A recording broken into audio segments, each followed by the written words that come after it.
All beings considered.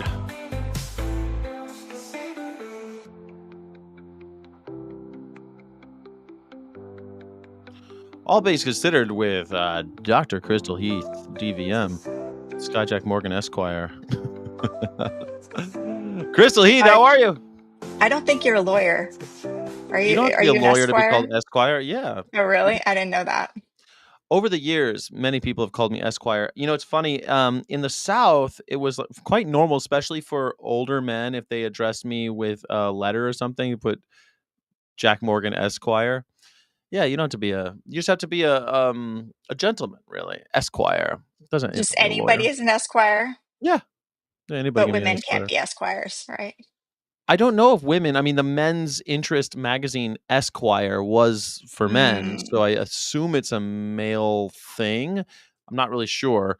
I don't think a woman can be an Esquire, but I really don't know. I did look it up once, but like an Esquire is like a squire, like a page, just under a knight, not a knight. You know, we're not royalty. We're just good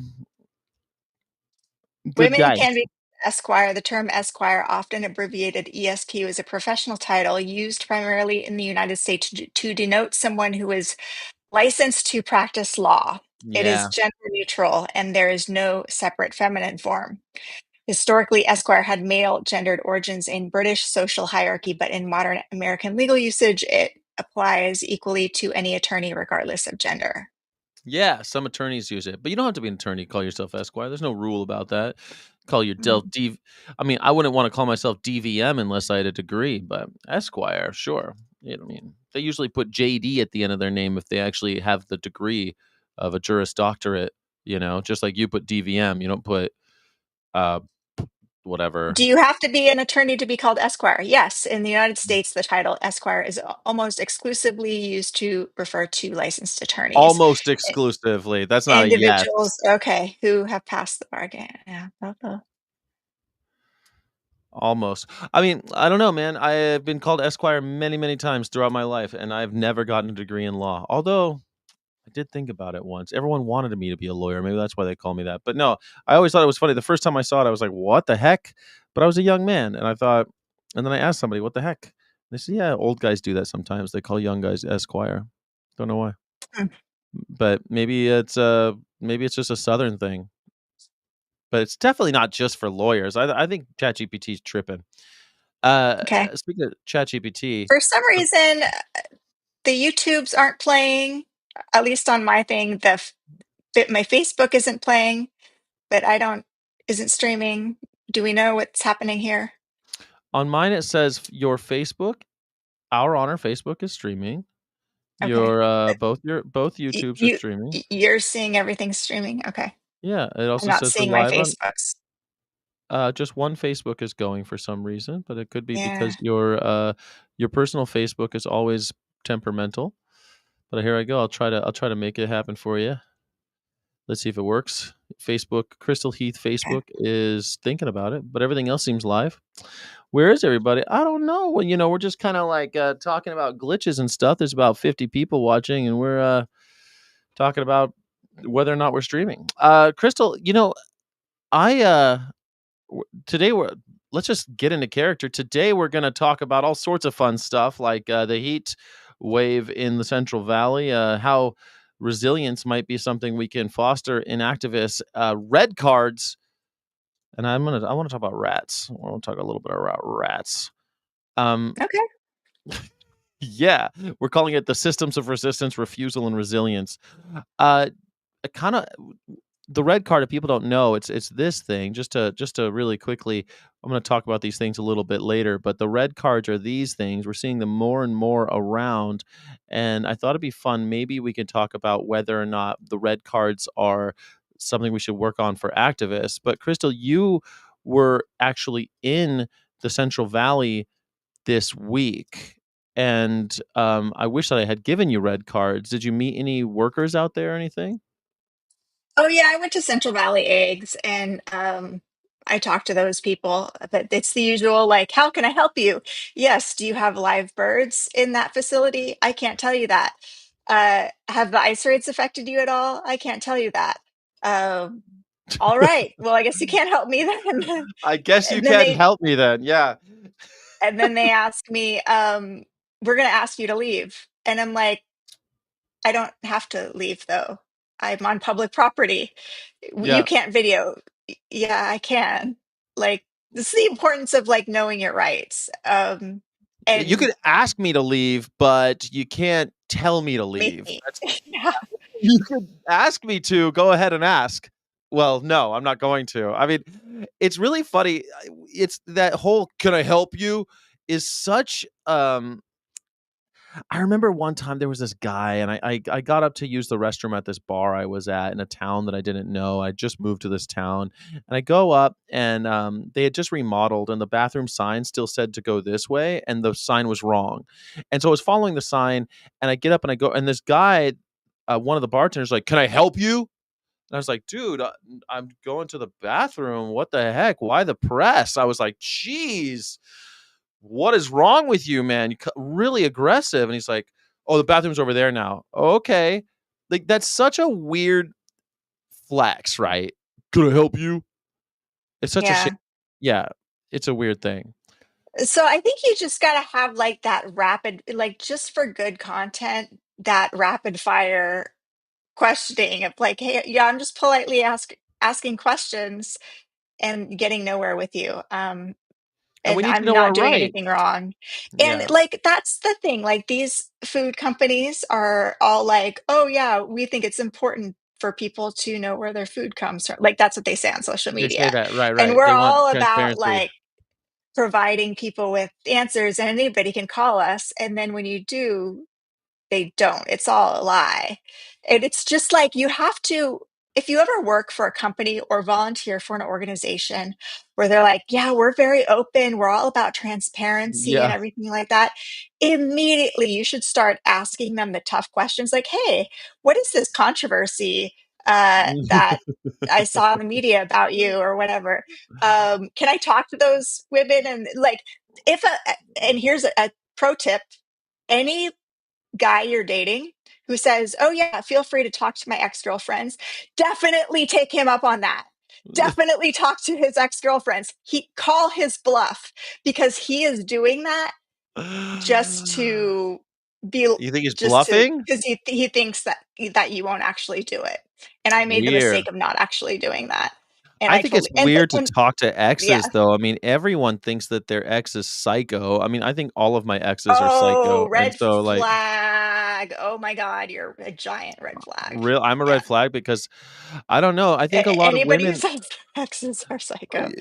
all of your exes are psychos too. I mean, it's like if I And meet people that are most women that I know, they've got at least a couple ex-boyfriends that are like psychos. And so and most men that I meet, they say the same thing. So I mean, you're gonna have a couple psychos. I wouldn't want anyone right. meeting those psychos. I don't know. I There's don't know, probably people. maybe they should and make the judgment for themselves. Like let's hear all sides. Let's decide for yourself. Who's the Yeah, but psycho one here? Talk to her, talk to him. Be like, okay, presumably, who's the Crystal, psycho? you were fooled by that person at some point. Like, that person, like, for example, if I think of an ex and I had a psycho, and I'd be like, okay, at some point I was fooled by that person, Hmm. Yeah. then she could And just it's as easily be usually fooled. the most charming person, Yes, the person who's able to uh they're the most psycho, play or the ones, sincerity is the yes. most psycho. Yeah. Yes, the one that's always, like, I think of Trump, and he's like, "Oh yeah, I'm all about Perform transparency." And sincerity. The ones yes. who can perform sincerity are the most psycho. Yes, for Yes, the sure. one that, right, I can't, like, the ones who have the best poker face, have the most, yeah, Hmm. exactly. That's why professional poker players cover their faces with sunglasses and masks and all this stuff, because they know that their human face will give them away, so they cover it. Yeah. I think that I think that the only a real psycho could do that. Yeah. Oh, seriously, shame on Skyjack Morgan, you should be ashamed calling yourself a man, okay? Anyway, this is really devolved. Okay, let's go Yeah, to. okay. Well, we talked a little bit about, so around there we have these red cards for people to know their rights, and I think that we need to know our rights too. And if you look at these, I have it in my pocket actually. I have one. I give them to people when I see people who might be targeted by ICE. There's the Contact OC Rapid Response Network. There's a number for someone to detained by ICE. You have the right to a phone call. You can dial 92333 and call for toll free from an ICE detention center. There's lots of info on there. Do not open the door. Show this card through the window if someone calls you. It's in Spanish and it's in English, and I think it's great. But when you're out there, you're lucky that you know your rights because they don't. That's the thing. ICE agents don't know the rights. Neither do these people working at Central Valley Eggs or any of these dairies. I'm going to ask you to leave. Yeah. And I Um. bet they've been told, the workers have been told, like, yeah, go up there and tell her Yeah. she can't do this and Yes. tell her to leave. And then the second, and they're just like expecting me to. And I'm pretty sure most people go, like, okay, like, I'm just out of here. And I Of course. wonder how many people actually go up and take pictures of that place. Um, Curious. I wonder that and too. Interesting. like, I why the show of force? Like, Why the show of force is a good question when we're supposed to have transparency and they take our money. Like they're subsidized by our tax dollars. We have the right to be on our land. It's our streets. We're not on their land. It makes no sense that they have that show of force. But yeah, it's bizarre to me because I think that we should be asking questions. We have to. Anyone who says, just like you said, anyone that says transparent, they love transparency, that we should be doing it. We should be out there checking up to make sure. That's what an activist is supposed to be. That's what any citizen is supposed to be doing. But Crystal, you have this. um, Sorry, mhm, you have this go video for it. though. Well, since we're talking about Central Valley eggs, Yeah, let me show that first. Let's see. I'll share another one. yeah. So Central Valley Um, Eggs, for everybody's in. It's in the Central Valley of California. It's one of the largest cage-free egg producers in America. They just had a massive um, fire, and we've been let's out go there a through few some of times. these. They did depopulate Can you see these? recently. Yeah, here we go. So yeah, this is the photos I took of the fire or after the fire. I just thought it was interesting. I mean, here, Yeah. some workers, we're in hard hats, we're in knee protection. That's all good. Did you ask them what caused the Um, fire? yeah, I did. Can't tell you that. I Eh. can't tell you that. So you can't help me then. Why did you ask me if you could help me? Why did you ask if you could help me when you clearly can't? Um, but yeah, I thought that this is just really interesting wreckage here. Got some new boxes in. I wonder what's in those boxes. Ooh, what I wonder. More, litter maybe or, Some No, it's awfully small for litter. I don't I don't know, know, what would be in parts the of some boxes? kind. Mhm. Look, this guy looks like God, Tom Segura. That's I was see Tom. I've seen Tom Segura around so many times out here in Hollywood and Los Angeles. I'm like, oh, That's but maybe it's just a guy who looks like Tom Segura, just bald with maybe a just like big this beard. guy. Maybe he's Yeah. undercover. He's working there, he's just trying to find new material. Look at this and the little wheelbarrows in there. This is not the part that was burned down. I don't think. This is the part that was burned down. That Ugh. just crushed. 9/11. Why would it collapse? And there's a cow. Let me actually go back to, I went back later that night. Yeah. And I got to show you the pictures of what it looks like at night because I think it's really cool. Nobody was bothering me at night, though. So Okay. let's see Nine this 11. picture. Why would it collapse? Did you see 9/11. Why would it? did you see the, do you watch It's Always Sunny in Philadelphia? No. The first episode this season, they walk in on them and they've got a blowtorch on a bleacher on a steel bleachers and they're like, "You see, it wouldn't collapse. The building, there's no way that it would have collapsed." Uh, look at this plastic wrapped something or other in here. And see, you can see the cages in here when it's dark with the light But shining I through. And thought they there's were cage free. well, You tell me they're cage free, but every time I look at it, at Central Valley Eggs, I see cages. I think if the chickens are allowed to roam around in a certain space, like then it's considered cage free or something. Oh, But so yeah, maybe they're like yeah, I double don't know. decker Maybe cage. it's like enriched cage. I don't know.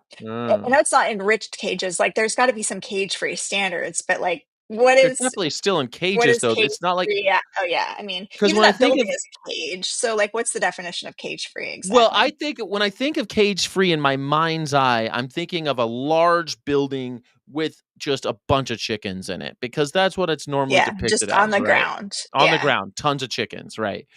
But that's not what's at Central Valley Egg. It's 4 Yeah. Look at stories, and this. in those stories, there's cages. So maybe that's the Yeah.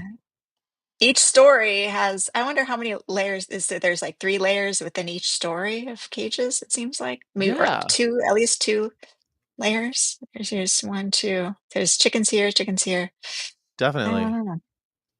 I gotta look more into like these structures and the schematics of them. Maybe we can just But it's ask since weird. next time they ask you if they can help you, you can ask them, "Well, what would you call this? Like, how large We are these?" can't answer that. Right? Sorry, Is we this a can't. cage-free facility? We can't answer that question. Sorry, can't do it. Um, Mhm. but yeah, I think this is interesting. And why the lights at night? There were some cars parked out there, but I didn't really see anybody.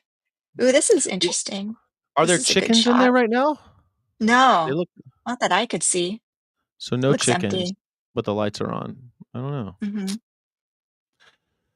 I don't know, but I've seen a lot of these now, and they always seem to have the lights on. I have a feeling that the Yeah. lights are always on because it for I one time read I have no I one time read a long time ago that the one of the reasons why chickens lay eggs every day now instead of every month is because we expose them to lots of light, like Yeah. most birds, right? So maybe Mhm. that's why they always think it's daytime, so But they're there's always no ovulating. birds in here. Why are they wasting energy? They probably don't even have off switches. Uh, I don't know about that. Some of the only some of the buildings were on, not all And of there's them no were. employees in there, so, I First mean priority electric company, residential, commercial, industrial, agriculture. That's interesting. so maybe they're just, like, First priority installing stuff electric. while they're yeah. Maybe. All Okay. right. I thought So you were up there the and they asked you if you can help you, and they didn't. And at night, is it just as hot? Because it gets to be, like, ooh, nice shot. 118 degrees or something there this Yeah, it was weekend. still pretty hot. It was. Oh, look at this. I wonder. I was looking at a TikTok video of somebody like showing the egg facility. I wonder if these are the things that rotate and like capture the eggs, and then the eggs come out of this thing, and then they go down a thing to Mm. the packaging. Oh, maybe that's what it is. Yeah, well, they're so large, they must have some kind of Mm, rotating conveyance, right, that brings the eggs yeah, down. I bet you that's gotta man, be these it. are really good shots. You can see so much at night. At night, you get better shots, yeah, if they leave the lights on for you. Yeah. So, like, shout out to the Sony A7R5 camera Mm. with a 200 to 600 millimeter Sony G Master lens. And I want to get the 2x lens telephoto converter that you can get. So I could double the power on this, but it's kind of expensive. So Mm. donate to our honor so I can buy that lens. Ourhonor.org/donate so Ourhonor.org that we slash can get donate or Venmo at our honor so I can so get we that get even a lens. better lens so we can get better pictures. I love it. Mm. But yeah, Jackie Boyle, thank you. this is the burned part, I think, or no. And then that's a cow at night. Look at that. So, Wow. um, yeah, and I can show you the video that I took, and it was 100 and let's see here. Let me remove that from the stage. Remove. It was 107 out there, Uh-huh. 107 degrees. and So, since cows I just think of cows a lot like dogs, but dogs don't sweat. Do cows sweat, or are they like horses, then they sweat? it's a really good question. I think they do sweat, but they don't sweat a whole lot. I don't think. Um, Do cows sweat? ask somebody ask. I Yes, know, cows sweat, but they don't sweat yeah, as effectively as humans. They primarily yeah, rely on respiration, like panting, to cool down, and especially in that's what I hot weather. saw a lot of. Let's see if you can see this. So they do sweat, but they'll die if Mhm. you in the heat. Okay, so they don't Yeah. sweat like humans. Got it. So can you see this video here? Yeah. Um, so you see this cow panting, but she's also got, look at this looks like some sort of placental thing Oh coming from her no. vulva here. I don't know if she's giving birth or aborting, but that's what's going on with her. And here you can see this cow's kind of skinny.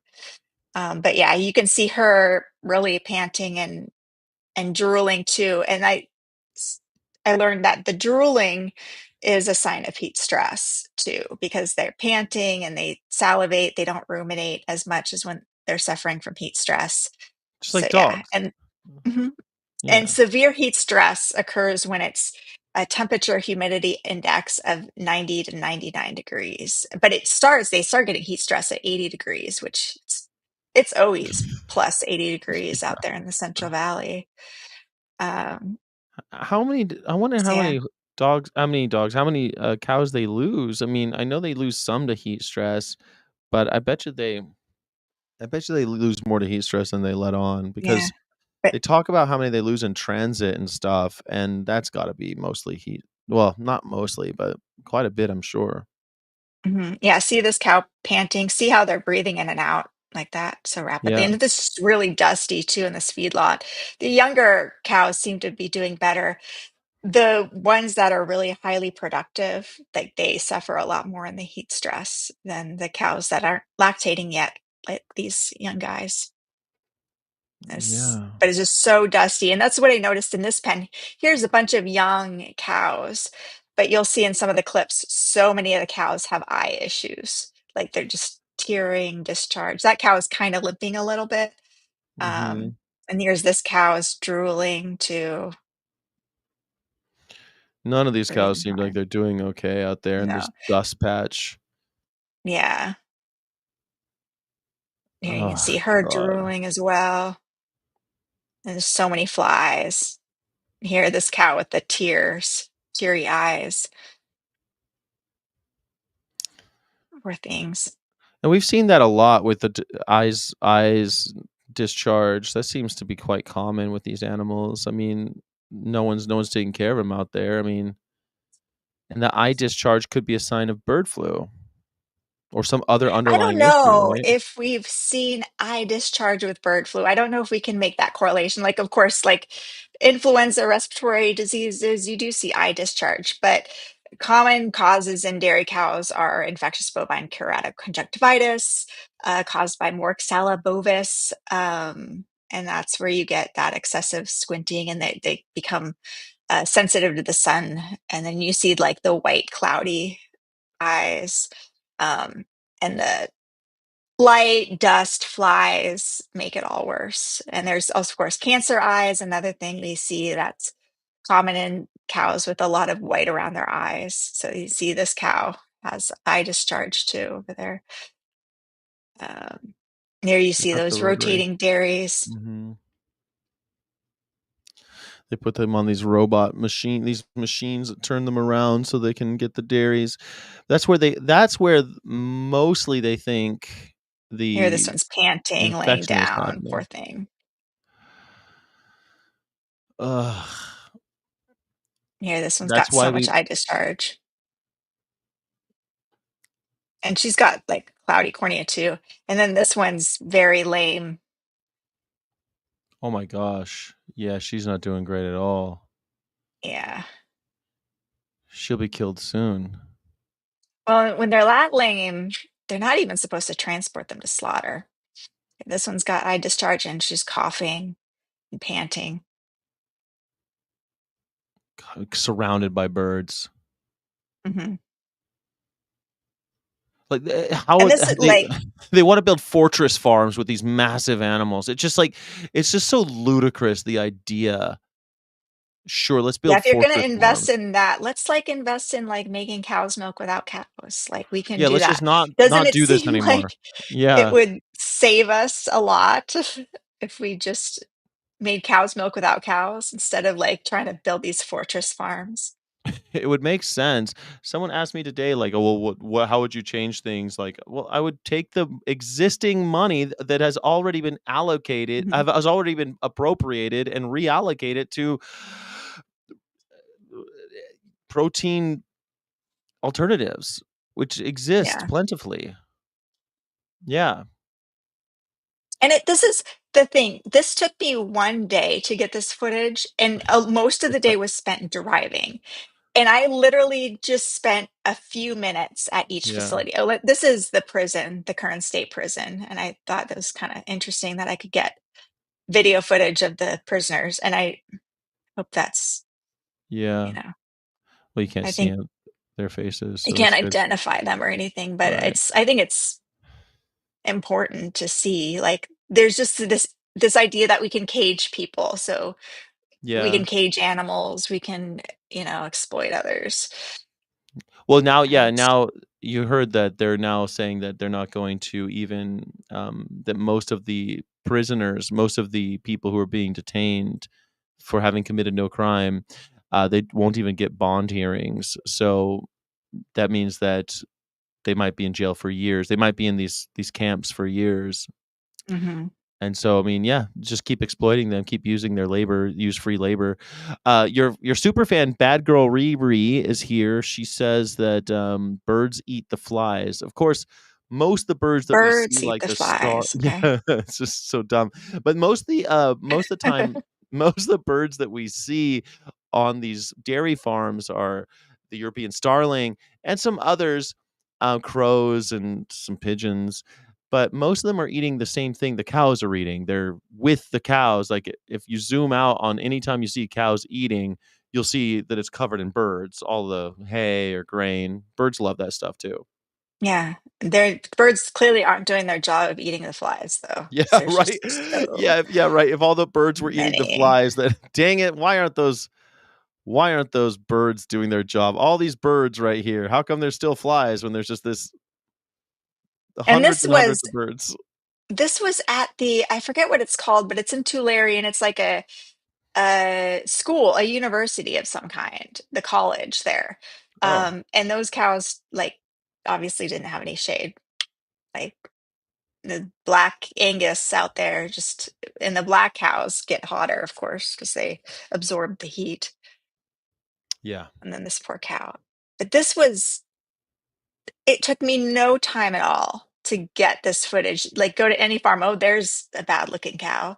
Well, it's because now Just with the take heat, so many of them are suffering. I mean, Mhm. it's a little bit harder to spot when it's 65 degrees out, right? Well, I guess they're sitting in mud and all the rest, but these are really distressed animals.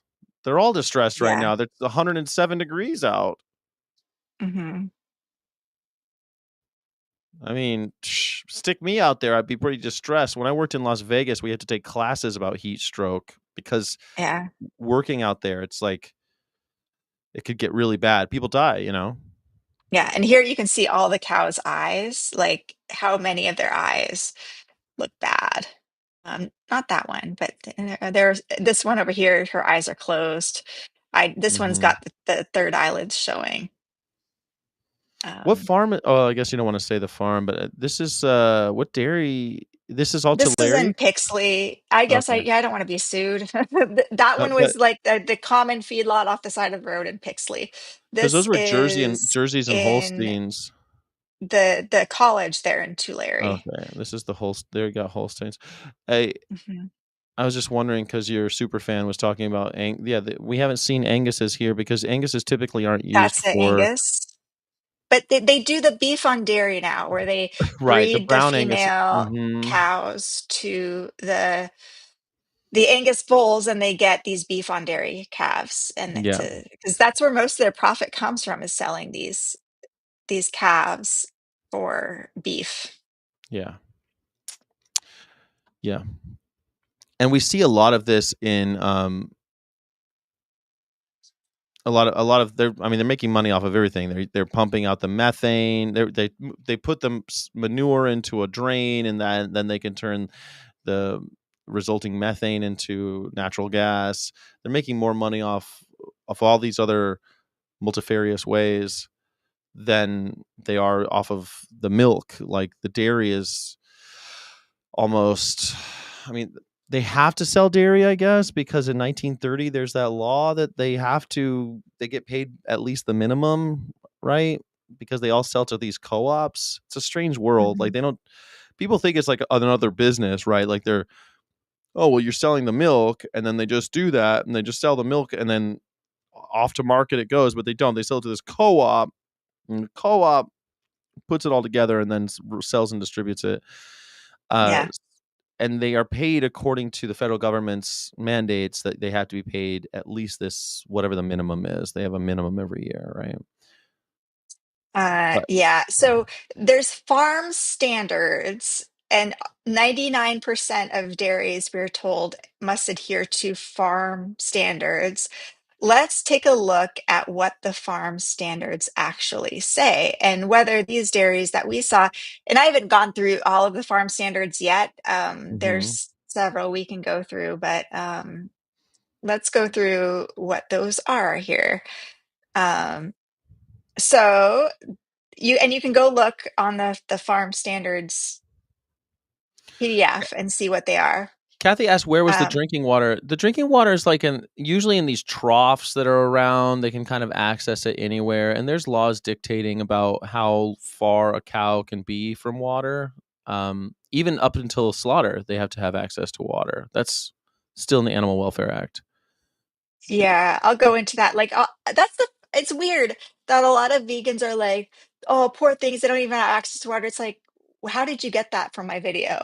Well, because you can't see it. Well, she's Obviously. just asking. Oh I don't yeah, think she's yeah, I making know. that I It's don't think no, Kathy's making that assumption. But you're right. It's hard to but see yeah, because there's so many cows, but they have water. They usually yeah. that's one thing that they usually. But it would be good to check the water. I just couldn't from the road. But if you had a drone and obeyed all drone laws and did not go above the facility, but merely flew your drone above The on streets.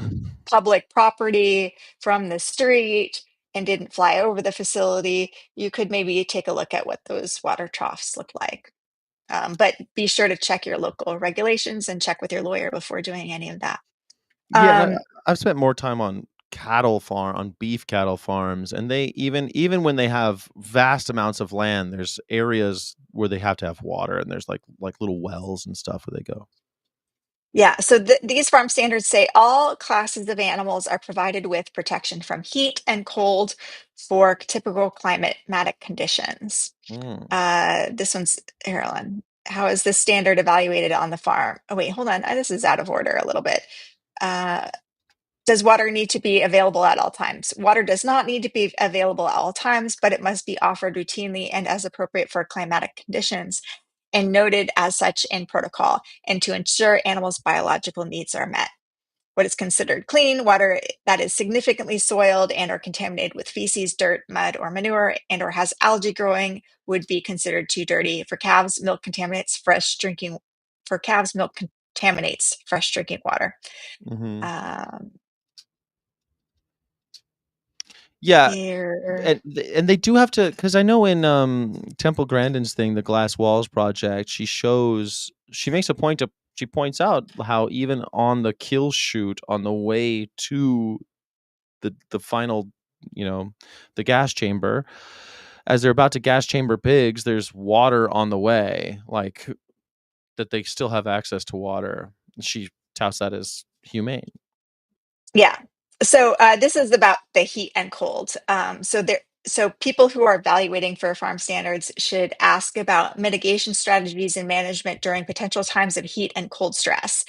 Observation: observe facilities for heat and cold protection abatement in each age class and observing animals for signs of cold or heat stress. What happens when you don't do that?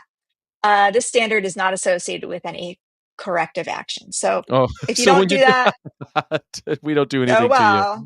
Yeah. You better. I love that. That's so funny.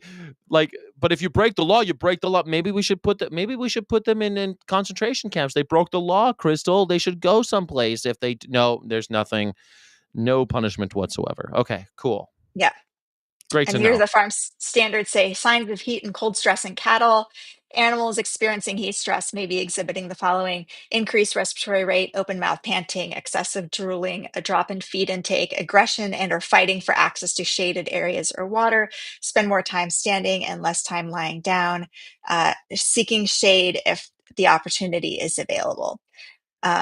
I actually read somewhere else that they spend more time laying down and less time standing. So I wonder what, I don't know what the little superscript refers to. Maybe that kind of adds But something if or we're not other. enforcing any of these farm standards, No. what does this all amount to? Just somebody got paid to write all this stuff down? I mean, it doesn't mean anything. Another Yeah, fart and in a the lot of wind. the some of the standards do say like, oh, you have to make a corrective action within 9 months. Uh, like it's Uh-huh. very, but I don't know. I'm not a lawyer, but when they say there's that you should be adhering to farm standards or whatever, or that our farms adhere to farm standards, 99% of dairies adhere to farm standards, and they're not. They're obviously Isn't that not. like a potential opportunity for litigation? Yeah, well, like um, false advertising? What's the litigation? yeah. I mean, yeah, I guess. I mean, I guess that's what the Fairlife got busted for, right? They were saying the one thing and doing another. But if it's so rampant, it's just another scofflaw. No one cares. I mean, clearly Hmm. nobody cares. I guess this is why, Crystal, like you can't make ethical arguments about animals because people just don't care. They're perfectly accepting of. That's my argument. Don't Yeah, I care. know it is, and I wonder, since nobody cares. I mean, is humanity just doomed? Maybe the planet No, dying with us on it, the planet trying to kill us off, is our karma for having. there's an opportunity to make just an economic and a resource argument. And we can also, I'd try to make the argument like, look, hey, it turns out if we're willing to put just people that ice scoops up on the street in cages, they might scoop you up next. They Like, don't this is why care you got to though. protect others, because That poem they're going to that come from poem's been out you. that But poem's been out for yeah. a long time. First they came for the Jews, then they came for the communists, then they came for the union laborists, whatever, and then they came for me and no one was there. That's an old ass common poem. People don't listen. They're like, "Yeah, get them." And there's always someone in the chat saying, "Just throw them all in the concentration camp unless they of course had anything to do with Jeffrey Epstein, and then don't do anything to them. Let them go for free." Like this is This is why there's some disturbing activists out there who are all about fostering anger against people and individuals, because like that, people love righteous indignation Mhm. against somebody in a company, and they have weaponized that. Of course, that just feeds off of our lowest instincts as Yeah. humans, and I don't think that's good. I can't be a part of that, but that's what they do, and that's how they get millions of dollars by like just let's everybody get angry at this company and call them and harass them, and um or this Well, person, and then they weaponize that against each other too, and that's where you see like the activists infighting. They weaponize that same strategy of shame and harassment against each right. each other. I um feel like if it's a corporation, it's one thing, but individuals, it seems a little dumb because the individual is just as much as of another just another cog in the wheel. But you keep hoping that these individuals will see, like you said, like their self preservation might kick in, or some kind of ethics or something. Maybe some compassion. But you can't. They just doesn't seem like they do care. I mean, yeah, can you I put don't. my farm standards back up? Let's get talk Yeah, about of that course. instead of this. I wanted to talk about um the New York Times. I was trying to transition to the New York Times, but go ahead. Oh, let me just finish this presentation. So they're, of course, supposed to be protected from heat and cold. Uh-huh. All age classes of animals are provided protection from heat and cold for typical climatic conditions. What is considered protection? The farm provides facilities, make use of mitigation tools, misters, fans, calf coats, shade cloth, and manages both animals and facilities to ensure all classes of animals are free from discomfort due to typical weather conditions. I did not Mhm. see that. Some places did have water and shade, some places did not. Or, water spraying the cows and misters and fans Right. in some places did not. Or some places did, but it was like not effective enough, clearly. You'd think that So some of that might be fly abatement, and also they would have higher yields, right? Like they still want the cows to yield more milk, more dairy. So keeping them relatively, less stress would be in their financial interest, wouldn't it? Isn't that why they have misters and fans and stuff like that? yeah, but it also turns out cows are been bred to be so productive. You don't have to be that great to make a lot of money from cows. Right. Um, so yeah, you could be like maybe not a great dairy, but you're still gonna, it's always that balance between like, well, we could buy the new fancy system, we could put up a new shade thing, or not. It turned like you do the math and you turn like, well, we're doing okay, without spending that money. So we're just not going to spend that money. Yeah, why would you? When you could sell whey protein and methane instead. Doesn't Yeah. matter. Yeah. But I think I want to encourage people to look at these farm standards and go look at these places, document, and see whether they're adhering to farm standards. Learn about body condition scoring in dairy cows, because this one says observe body condition scores of each class of animal.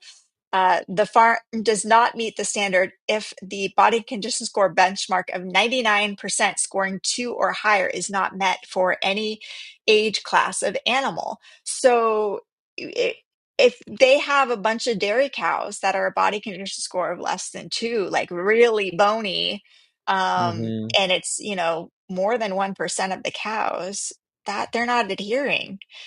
Yeah. Um, so document that, and let's do something about it. Let's show it on social media and show people how these farm standards aren't being met.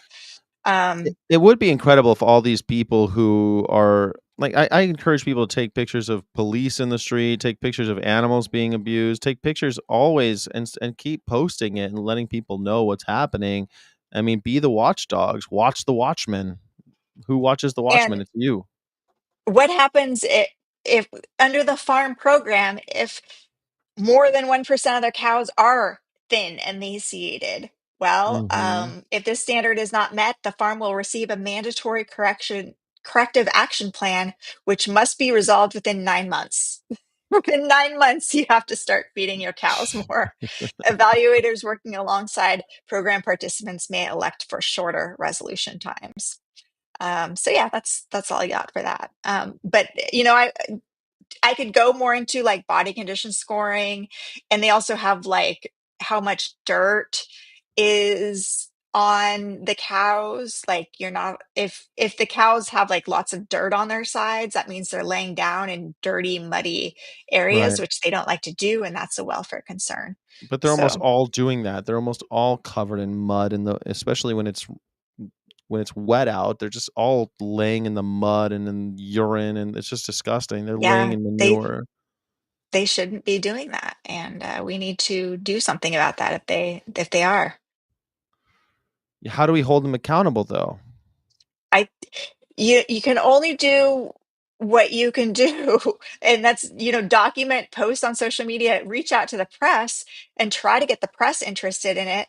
Like, let's look at this New York Times story, this puff piece that just came out. Um, and I think everybody should be angry about this giant whey protein puff piece that was Yeah, this is just a little ridiculous, written like by Kevin Draper. America's protein mhm. obsession is transforming the dairy industry. Uh, and it just talks about, it just kind of gives a spotlight on these various dairies. Nasonville Dairy produces 150,000 pounds of cheese a day, but just breaks even on most of it, especially the 40-pound blocks of cheddar that are the cheesemakers' stock in trade. What increasingly keeps the lights on is whey. Way. No way. I said way. I Putin said no way, Yeah. and I said way.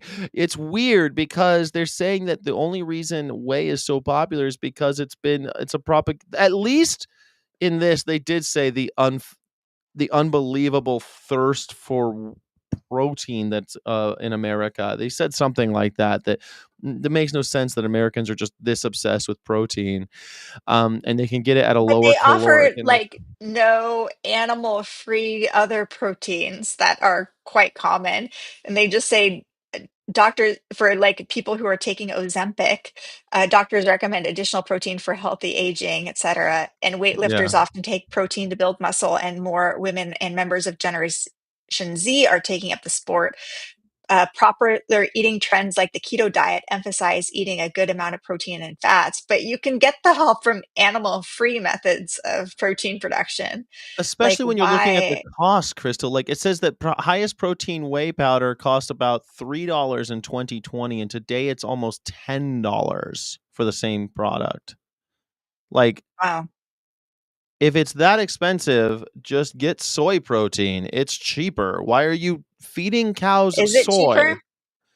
Soy protein's cheap. There's also hemp's protein. Yeah, whey is expensive. I mean, I buy protein and I look at the prices. Every once in a while whey is cheaper, but yeah, But that's pea because it's proteins. subsidized because you're already paying for it with your Yeah, taxes. So, exactly. Yeah, exactly. But they are saying it's $10. It was $3 a pound in 2020, and now it's $10 a pound. mm, But you've seen these protein powders. They're expensive. It's no joke. And now they're making all this money off of whey protein. It's what's keeping them in business. I thought this yeah, was funny too. How they said that they get how many a cow gives birth and he walks over to check on the glistening newborn calf. Satisfied that all was in order, he wiped his hands on some straw and resumed talking. 15 calves a day are born on the farm. It was no big yeah, deal. And then they come down here and you see one of them in a box. There's that calf in a box wondering, are you my yeah. mom? Poor thing. Poor thing. I mean, I was actually kind of surprised in this puff piece to see this photo, and then I put myself in the position of how many people read this in the New York Times, saw this, and did not connect at all. Why is the cow? Why is the baby cow in a box and not And with I don't even his think they mom? recognize that the calf is in a box.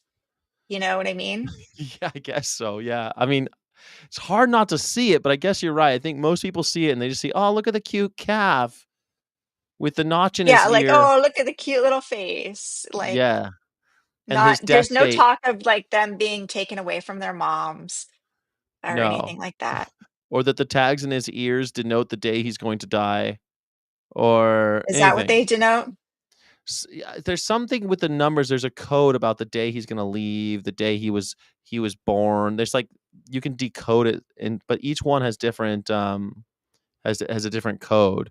But yeah, it'll Mhm. tell you like what herd he's from, who is. It'll tell you basically everything you need to know about the cow, when he got there, when he's leaving, who his mom was.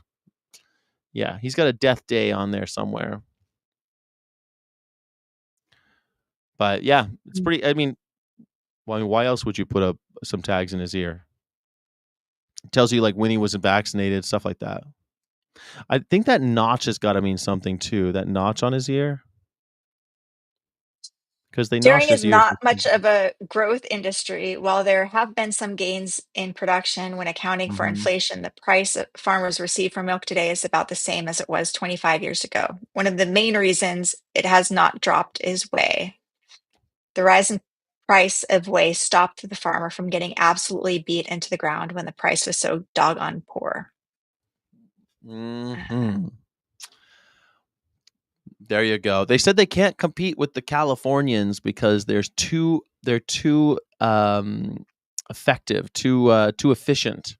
And so they have to make yeah. different types of cheese, but they don't make enough off of Colby. But they're going to start making ghost pepper cheese and some of these other ones that maybe they don't make in California, because these big places, they want to make small batches of specialty cheese, ghost pepper jack and stuff like that.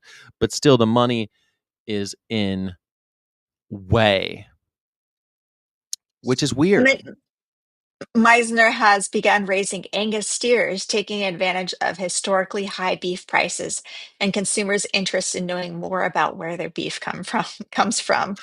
Mr. Hyman is pushing his specialty cheeses like, yeah, Yeah, ghost pepper jack, etc. he wants Um, to sell more flesh. just and most.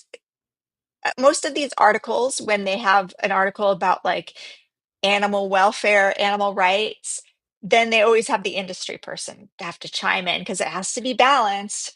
This article, is there any welfare, animal rights perspective at all? Any like animal free protein producers No, not at perspectives at all. all? Not at all. Like, this is so frustrating. And the wastewater treatment facility. Look, this is all the pee and poop from the cows, I guess. This is the Is it? wastewater that they Yeah, that's at the wastewater facility Hmm. at the dairy. Aeration basin at the, okay. Yeah. Yeah, at the Nasonville's dairy wastewater. So that's basically where their drain goes. I bet that smells really nice. There's curds floating in way. It almost looks like the same thing. Here you go. There's the wastewater, and here's the curds floating in the way. Hmm. Blech. Let's put that in my protein shake. Can't wait. That looks great. Blech. 65% protein still in a liquid form. 12% protein. It's 12% protein, but it's filtered down until it reaches 65% protein. There you go. It's about 100,000 pounds of high protein liquid whey at the end of the day. Every 37 minutes, a new tanker load completes this entire process. Wow, they're able to make a lot of whey, Yeah.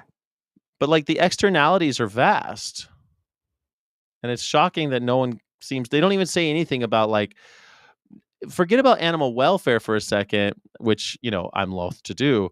But what about the economics of it? What about the environmental impact? Any of the externalities? You'd think that at least one would be mentioned, but not even one is mentioned. Oh, You know, you, that's the nothing. thing, Crystal. There's so many reasons not to want to take whey, and yet not one was mentioned by New York Times. Great reporting.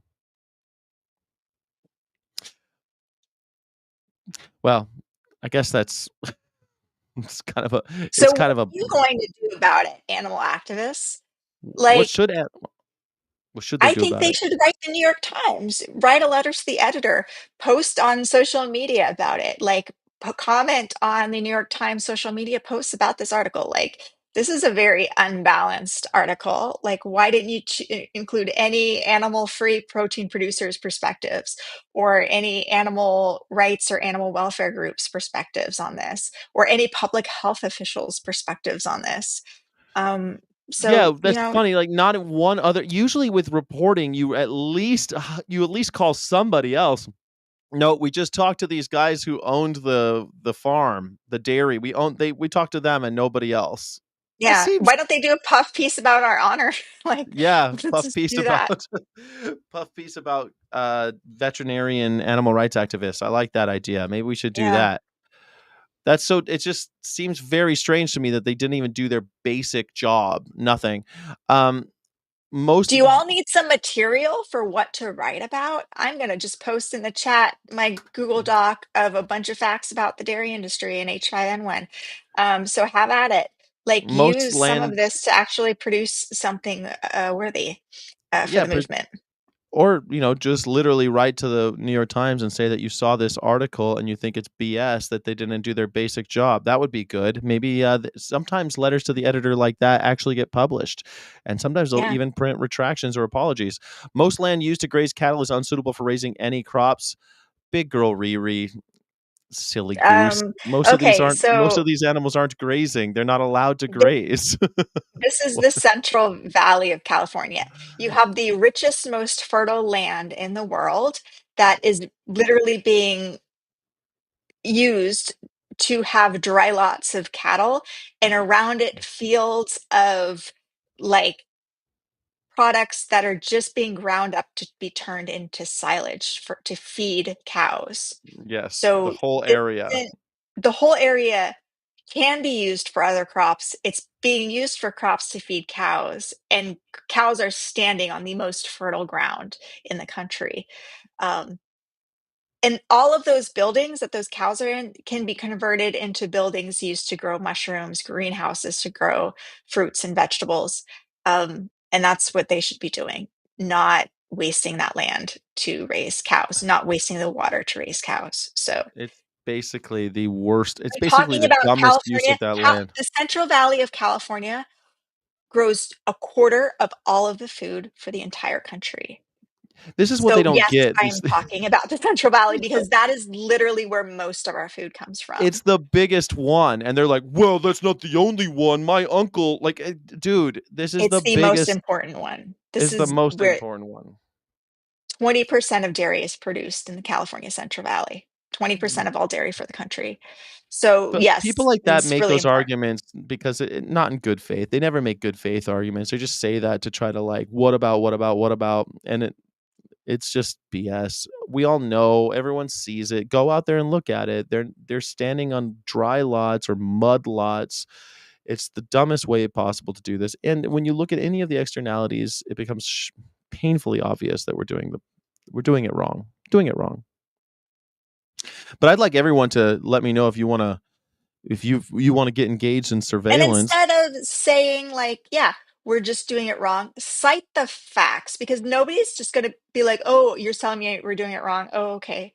Like, let's look at the water usage, look at the land usage. We could, if we switch to animal-free methods of protein production, we would save 1/4 of our arable land. And that's huge. Yeah, and Um, about 50% of California's water. So pretty big Can't deal. grow crop here, just cattle. You don't understand. You're an idiot. Um, Yeah, grow we're the dumb crops ones. where, and maybe, and it would be far better to ship in fruits and vegetables from other places rather than waste that land exploiting cows. And if that's That true, then we're land still could be shipping crops. wild land. We're still Yeah. shipping crops to feed the cows. That's just so dumb. Nope, they're just grazing. It's not true. Like, even where they are grazing, you can't graze all year. You still have to ship crops. You still have to ship silage. You still have to ship a ton of food for these animals. It's just not Anywhere true. you can put a poultry facility, you can put a greenhouse. It's true. So stop. Another industry, the poultry industry, requires vast amounts of food and flesh to be shipped from one place to another in trucks just to keep it all going. And it just Mhm. makes no sense. It's basically the worst way to do it. Well, Crystal, I wanted to show you this thing about rats. Is it Okay. okay if I show you? Okay, so Sure. it's a short video. In Cambodia, they're using rats, and I just wanted to show you this quick video, what they're using them for. Here's a guy. He's making a false leg, a prosthetic leg, because there's all these people with no legs in Cambodia. Because ពេលចប់សង្គ្រាមហើយនឹងយើងមិនថាទាហានមិនថាប្រជាជនទេចំនួននេះ because យើង after the ដើររក wars, they need the civilians. They're looking for places to farm, and guess what is in the farms while they're out there trying to grow plants? ដីដើម្បីធ្វើស្រែចម្ការណា Landmines. ប្រកបស្រែចម្ការហ្នឹងហើយការរកដីហ្នឹងគឺបន្ថយនឹងគ្រោះថ្នាក់ព្រោះតំបន់ហ្នឹងគឺតំបន់មីនទោះបីថាយើងបានជោគមានចេញអស់ហើយដើរផុតហើយក៏ដោយក៏នៅតែវាមិនចេះអស់ Some of the mines get dug out, but there's so many left that there people everyone there seems to have one leg. A lot of people there, they go out there and they get blown up by these mines, and they're ancient mines. They're from like all the different wars and Vietnam War, all that stuff. ក៏នៅតែជៀសមិន And ផុត so ពី how do you គ្រោះ get rid ថ្ of នាក់ the mines? Well, you train rats to sniff out the mines. គឺខ្ញុំជឿទុកចិត្តលើកដុលដោយសារខ្ញុំធ្វើការមួយក She ដុ says ល she យូរ really ដែរ trusts ហើយ these តាំងពីខ្ញុំធ្វើការមួយកដុលមកគឺកដុលតែងតែរក she says she really trusts these mine rats. They never skipped even one. And I really like this scene right here. 50 SPF, and you think, oh, they're 50 SPF. That's a good amount of sun protection. That's good for humans, but it's not for the human. It's for the rat tail. She's putting Oh, yeah, right. She's putting sunscreen on the no rat's tail. sunburn. Yeah, Dogs and and they also rats, use they dogs. are better compared to other animals because they are trainable. They have a high capacity of sense in terms of detection. They are friendly with people and they accept to receive the command from the trainers or the handlers. So here's APOP C. We train rats to save lives. That's how they find the rat. They have a little tailor's tape, and they're able to find out exactly where the rat goes, and they can say, okay, well, there's a mine, let's dig it out. I think it's really interesting only because rats are, of course, one of the most reviled animals on earth when it comes to how human beings feel about them. If any animal has been tried, I think rats And maybe yet we have. have them as companion animals. And they're like some of the Yes. most beloved companion animals. Like I used to have a rat growing up, and he was great. Yeah, I had a pet rat once, and she knew her name. She would come out. She was fantastic. I mean, they're really smart. They like humans. They're clean. They're great animals. Yeah. So it's strange to me, first of all, that we're drawing these ethical lines around speciesism and all of that. And I think that that's kind of interesting. But one of the big things I started looking up, like how do we kill rats for to grow other animals, and it was really hard to find actual data about how many we kill every year to protect the feed for animals, which is mostly what it is, right? We store grain to feed animals, and it's really hard for us to keep all that because a tremendous amount of it is actually eaten by rats. About 3 to 17%. That seemed like a wide spread, but let's just take the 17% that rats account for pre and post harvest grain losses. That results into millions of tons of cereal destroyed annually, and that would feed probably hundreds of millions of humans. So we're growing food for cows, chickens, and pigs, but also rats. Lots of rats. On livestock farms, a colony of 100 rats might consume 1 ton of feed per year, and they estimate that globally that's $2 billion in feed that's lost every year to rodents. So of course, because of this, in order to save our corporate owned feed and animals, we do structural exclusion, poison traps, lots of eradication programs in places like Canada, like Alberta, Canada, and different islands. But I wasn't that interested in all the different islands that, like, they'll go crazy if even one rat goes there and stuff, because the stuff about how we kill them for our livestock, I think, is more interesting. In 2020, model estimated global damages from invasive rodents at $7.6 billion, with about $500 million attributed to the species of rat alone. They're saying that it's all loss of agriculture, and they count that as ecological harm, which I don't think is right. They I was also looking into, like, how much poison we buy, and it was like it was pretty wild, and the numbers were like in the where you do that times 10 to the power of 13 and stuff. So, like, it was in 2019, rodenticide usage peaked at 11.6 times 10 to the power of 3 metric tons. That's how much we used of rat poison. Wow. Like, that number is just, how many zeros is that? That's 11.6 times 10 to the power of 3 metric tons. I think that's 11 million tons. I think that's what that is. And then 2020, it was 6.8 times 10 to the power of 3 in 2020, but that's because we were doing a lot less. It was weird in 2020, but it's back up. It's back up. Yeah. Rat poison companies getting rich. Rat poison companies getting rich. So I guess, like, that's really interesting to me too, because we always talk about, like, crop deaths and all this, and it's not really crop deaths that are the problem. It's when we store the grain. So when you go to a place like Cargill and you see these giant grain silos, and they're processing all this grain to go distribute to all these other farms and all of this, that's where the rats go, because that's where all the food is. You don't really see them out in the cornfields or the rice field. You don't see them out there too much because the rats are all living. And so then we're engaged in this constant battle with the rat, that we have to kill them constantly. So I guess the thing is, isn't it odd that we're training them to also we're also training them to catch to find our is I guess is Well, an animal a only lot of countries like Fiji, they'll like mass poison street dogs and everything. yeah. And So we a love lot of dogs. countries mass kill and poison street dogs. And then we also keep dogs as companion animals. So it's like we use animals for whatever purpose suits us. We have rats as pets. We kill them when they're pests, and we train them to be Yeah, landmine hunters. mine hunters, right? They're mine hunters. If we're going to love them and kill them, it I makes me mean, we do think the that same thing to people. Some people we enslave, some people yeah. we use for sex, and some people we like exploit in other ways. Like some people we have as friends, some people we have as family. We do some people we throw in cages. Like it's the same thing, same mentality.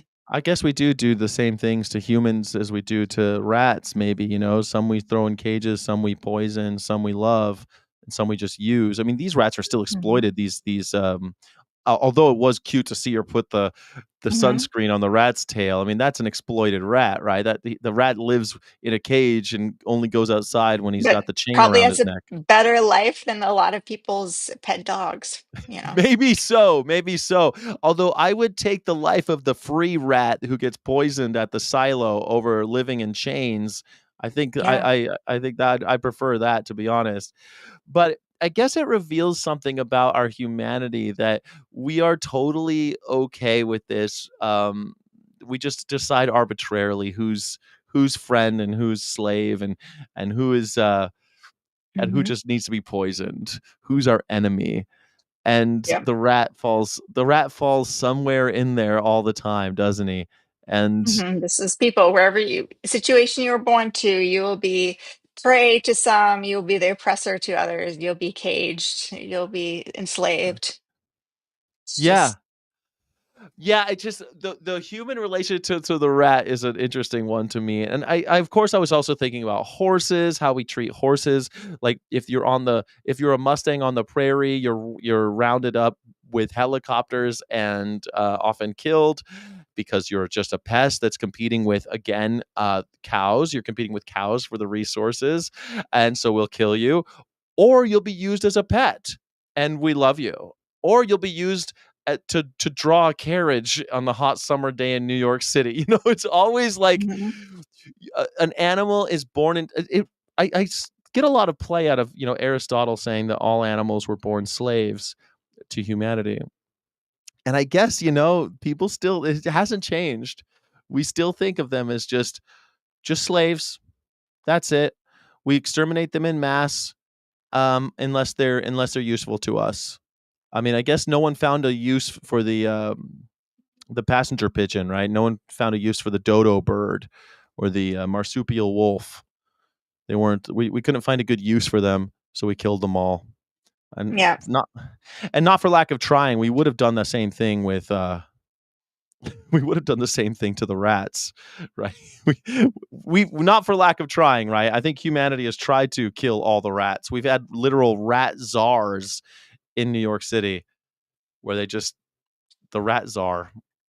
I don't know. But I just thought it was interesting, and I think about it when we're talking about the Central Valley, and I see all the birds come down, and I think about bird flu, and if I see the birds eating the food of the cows, and the birds are around the chickens, and somehow the bird flu is passing in between, where does the rat play into that? If I see birds landing and eating the feed of the cows, I just would bet there's a bunch of rats there too who just refuse to be killed. So are they also contributing? And maybe this magnet that of the animal agricultural industry, the animal exploitation industry, the rats could just go back into the wild and not bother us anymore. Stop feeding them. It makes Hmm. sense to me. But Yeah. when you were out there, we were talking a little bit about the red cards out there in Central Valley, Hmm. and maybe doing something for animal rights activists and making one to know their rights. Uh, what do you Yeah. think? What do you Passing think? something out. what do you think should be on there? So you could give it to somebody. Here's my rights. I don't know. I'd have to look into like maybe just informing them like, hey, people have the right to take pictures from the road and stuff like that. But also like protecting them from ICE raids, like just that whatever's said on those cards. I don't know if you can read it for us and say what's on those cards. What do you think should be on there? Like knowing their rights to workman's comp if they do get sick or injured. I think that's important. The importance of PPE might be good. Yeah, so I thought there could be something about like PPE and what do you wear PPE when you're at this? So I thought it could be on one side because it's a double-sided one. One's kind of more about your rights and how to react and some useful information like phone numbers. Yeah, document, size, action, location. So it says like salute, size, action, location, uniform, time, equipment, and you should take note of those things. Document those things when you see an ICE agent so that you can identify them later, how big they were, what action they took, what location you were in, what uniform they were wearing, what time it was, and what equipment they had. And I thought that was really good because like you can't identify these ICE agents. They're wearing masks, they're not wearing badges or numbers. So that's how you would kind of figure out who they were if you needed to. And there's also ocrapidresponse.org and a couple websites there. And I thought that so I was thinking about maybe like if put some questions on there because that was the other thing, having some questions ready to go if an employee or a security guard or something came up to you in an activist situation. I thought these questions, how about this? If you truly believe this system was safe and sustainable, would you resist transparency? Because I was thinking about the questions that you were asking. I'm trying to I don't even know how I would respond to that question. Ask it again. It's hard to parse. What was the question? If you truly believed this system was safe and sustainable, why would you resist transparency? Oh, why would you resist? If you truly believed that the system was safe and sustainable, why would you resist transparency? Yeah. Okay. Because you ask questions like, hey, hey, how many? Because what was the question that you asked? Hey, have you had problems with Do you have ICE? any live chickens here? Any problems with ICE raids? Like, how did this fire start? Yeah, they said, I can't tell you that. And I'm okay. Well, if you Okay. truly believe that this system was safe and sustainable, why would you resist transparency? Like, I Yeah, would love that's a the good one. answer. Yeah. Okay. Yeah. So then can you name a single frontline worker or veterinarian who wants to work under these conditions? Can you name a single frontline worker? What does that mean? A frontline worker is like an hourly worker, someone who wants to work on the They front would say line. like these people here who are here right now, and a They want to work veterinarian. under these conditions. I guess, yeah. He'd be like, I want to work under these conditions. I guess that's what they would say. I I'm don't here, I'm think working. so. That's really It's 110 degrees out. We're in the middle of a zoonotic pandemic or epidemic. I don't know. We're not getting PPE. I don't think so. I think it might be. Okay, how about this one? Why do you keep repeating the word? I guess why do you keep on repeating that word? I guess one was because a lot of times these guys will say humane or sustainable or something like that. And I was like, they didn't how use would you any of those words. how would you Yeah. define it? How would you define that term? That was one of them. Yeah. What protections do whistleblowers and investigators have? And I thought that would have been what What protections. protections do whistleblowers and investigators have? Yeah. Yeah. What protections do whistleblowers and investigators have? It's such a loaded question. I love it. And why do they need them? That was the second question. And why do And they why do they need those need them? protections? Yeah. If surveillance is only a threat to abusers or violators of laws, what are you afraid of? Oh, you'd be like, can I come to your house and video you? Like that's what they always do. So you don't mind me videoing you right now. You don't mind me. This isn't your house. That's easy. It's not your house. Yeah. You can Yeah. come to my. I mean, like, if you're at work and you're working for the public, they can tape you all day. There's nothing you can do about it. I mean, Yeah. go to Walmart and find out. Like, they have signs all over the place. At Trader Joe's, where I live, there's a sign that says no recording audio or video inside Trader Joe's. And I think that's because of stuff like that, because people will bring cameras and stuff inside of. I've been recorded dozens of times at restaurants and casinos where people will be like taping me because sometimes you got to kick people out, or you got to like sometimes do the unsavory business of corralling humans, and you're like, you got to go. I'm sorry, you're gonna go. And they take out the camera immediately, and they're trying to like get you off your game and get you to say something stupid constantly. Yeah. Yeah, I don't know. I thought that we could. What questions do people think that we should ask if we're confronted by security? Anybody got any good questions? I mean, I thought it would be great.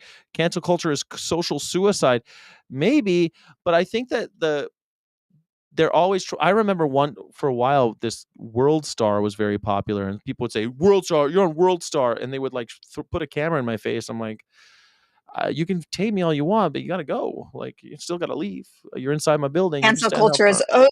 always more effectively weaponized against those without power than those with actual power. That's why women always get canceled, the men and abusers do not. So. Yeah, I mean, the woman who came forward, Virginia Dufresne, who came forward about Jeffrey Epstein, she always said she would never commit suicide, and of course, she's dead, and they say it was suicide, and that's not talked about enough, I don't think. Yeah, I didn't know about that.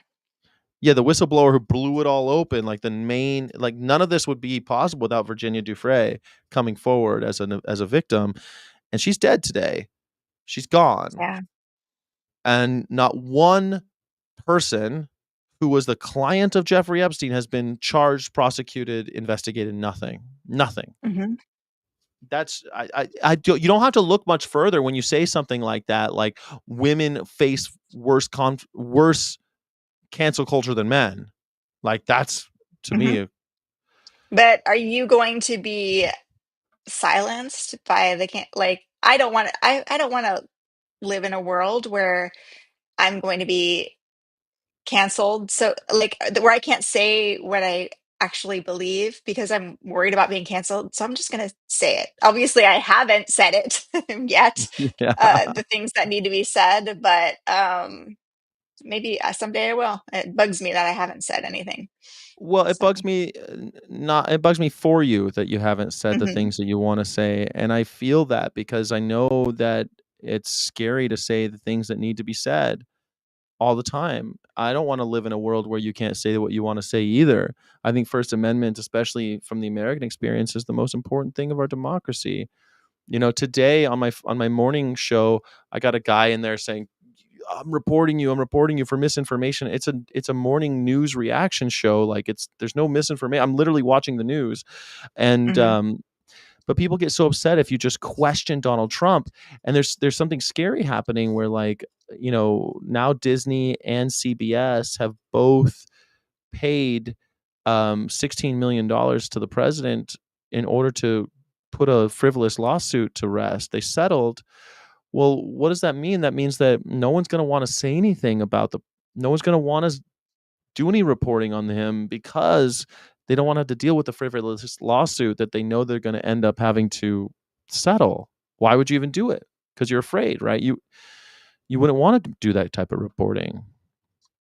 It's a scary world we live in, but I'd rather be out there doing it, to be honest. I don't know.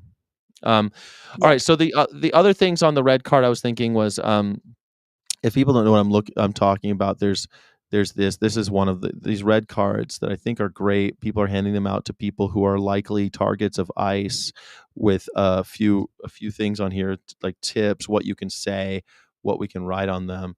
And okay, so I thought on the other side, stop. I am exercising my legal right to document and observe. Stop. I am exercising my legal right to document and observe. I thought that was pretty cool. I do not consent to being searched, questioned, or detained. Yeah. I like that too, because you know what? That's the first thing I said. I always go like, are you detaining me? You have no right to detain me. And they're like, I'm not detaining you. I'd love to be like, I do not consent to being read the card.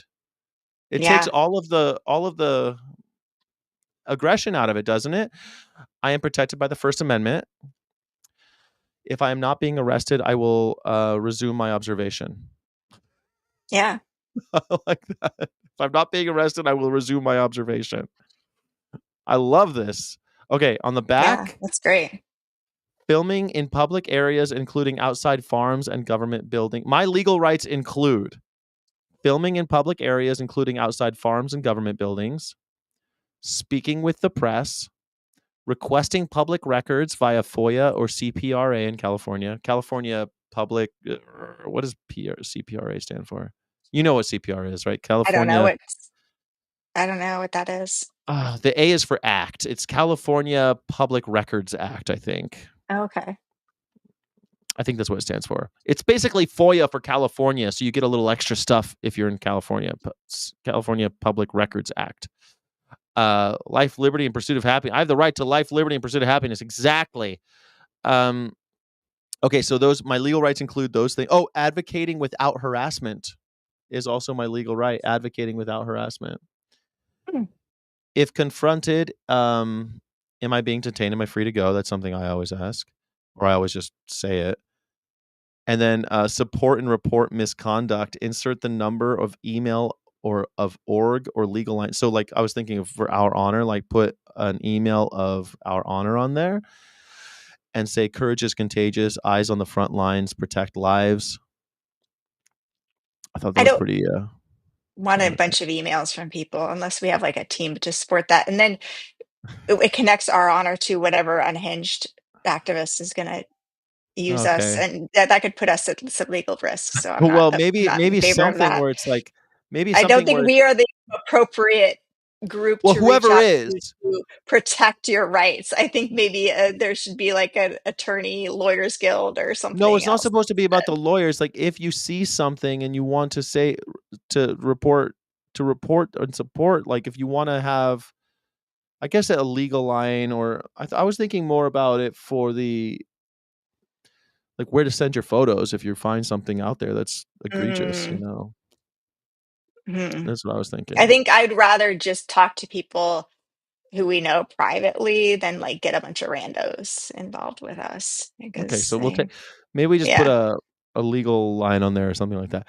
Mhm. Um, but I usually in activist situations they don't get once you assert that you know your rights, they usually get real they chill out a little bit, I think. Yeah, Uh, that's They what I tend to found. they tend to chill out once they know that you're not just some Yahoo doesn't know what you're talking about, for sure. I think it's really important. Unhinged activists, I don't think we're exactly talking about not being unhinged. That's literally what we're talking about. Welcome to the Yeah. stream. Make sure you hit the like button for unhinged, for fully hinged activism. Fully hinged. Mhm. I'm trying to come off fully hinged by Yes. by having a card that I can present to people just like this. We're going to be fully hinged. Hey, here are your rights. Here are my rights. Let's be friends. Welcome to America. I think that's great. Yep. Yeah. All right. Well, I think we can make a red card. I think we can do it. I think if anybody has any suggestions, please put it in the chat what you think we should have on the red zone. I think that'd be really cool. In veterinary world, there's something going on very soon. We're not gonna do FOIA Friday because you're going to some event with Veterinary World, right? Yeah, the AVMA convention is happening, and they're voting on some resolutions too. And we've done a lot of activism about the resolution on sow housing. Yeah. And we have this letter that we're encouraging AVMA members to send to their delegates. And here, I'll just see if I can. How do I? So can you tell me, for people who maybe don't know, or maybe people who don't know everything about, I know there's people who are veterinarians that might be kind of in the dark on this. How does this work? How do the politics of AVMA work? I mean, you say House of Delegates, like we're all supposed to know I mean, I think people in America don't even know what their House of Delegates does. What is a House of Delegates in this regard? In this, It's a group of people who are, your representatives of like the California Veterinary Medical Association, various regions, groups like the American Association of Swine Veterinarians, and they all like vote on AVMA policy. And the AVMA not only will not listen to the general public, they won't listen to veterinarians who aren't members. And you can only have a voice in theory by contacting your delegate and letting them know how you feel. Now, I've reached out to my delegates in California many times, and I know many other veterinarians have as well, and they never get back to us. So it almost feels like, what is the point of this whole charade? But I think we do have to like talk about this and exercise our rights more and let the world know when our delegates don't get back to us. And yeah, I I mean, find that it makes perfect sense. Like, okay, so I think of the AVMA. So let me get this right. The AVMA kind of decides who's a veterinarian in some ways, right? Aren't they the no, ones it that give you the doesn't. test? Mm-mm. They're not the one that Um, give you the test? No. So you don't even have to be an AVMA member to be a veterinarian. Um, you pass the NAVLE, it doesn't have anything to do with the AVMA, but the AVMA does have the Council on Education, so they set vet school standards for Okay. stuff.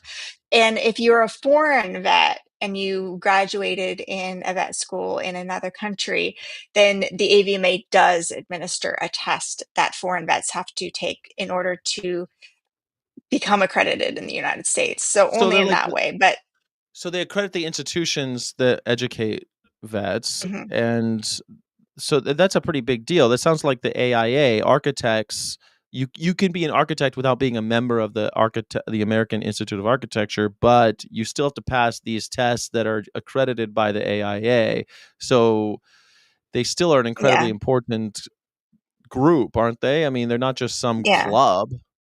And Yeah. everybody who's watching this should know by now, you as general people trying to get people to go vegan doesn't do any good for the animals. The only people who have any influence over policy related to animals in the nation and the world are veterinarians and the AVMA specifically. So if we directed all of our energy on the AVMA and inspired them to make real change for animals, if we showed up to AVMA conventions all the time and spoke about these things and informed AVMA member veterinarians and encouraged them to reach out to their delegates and put that pressure on to change systems to protect animals, we could actually make change for animals. So that's what I want to encourage people to do.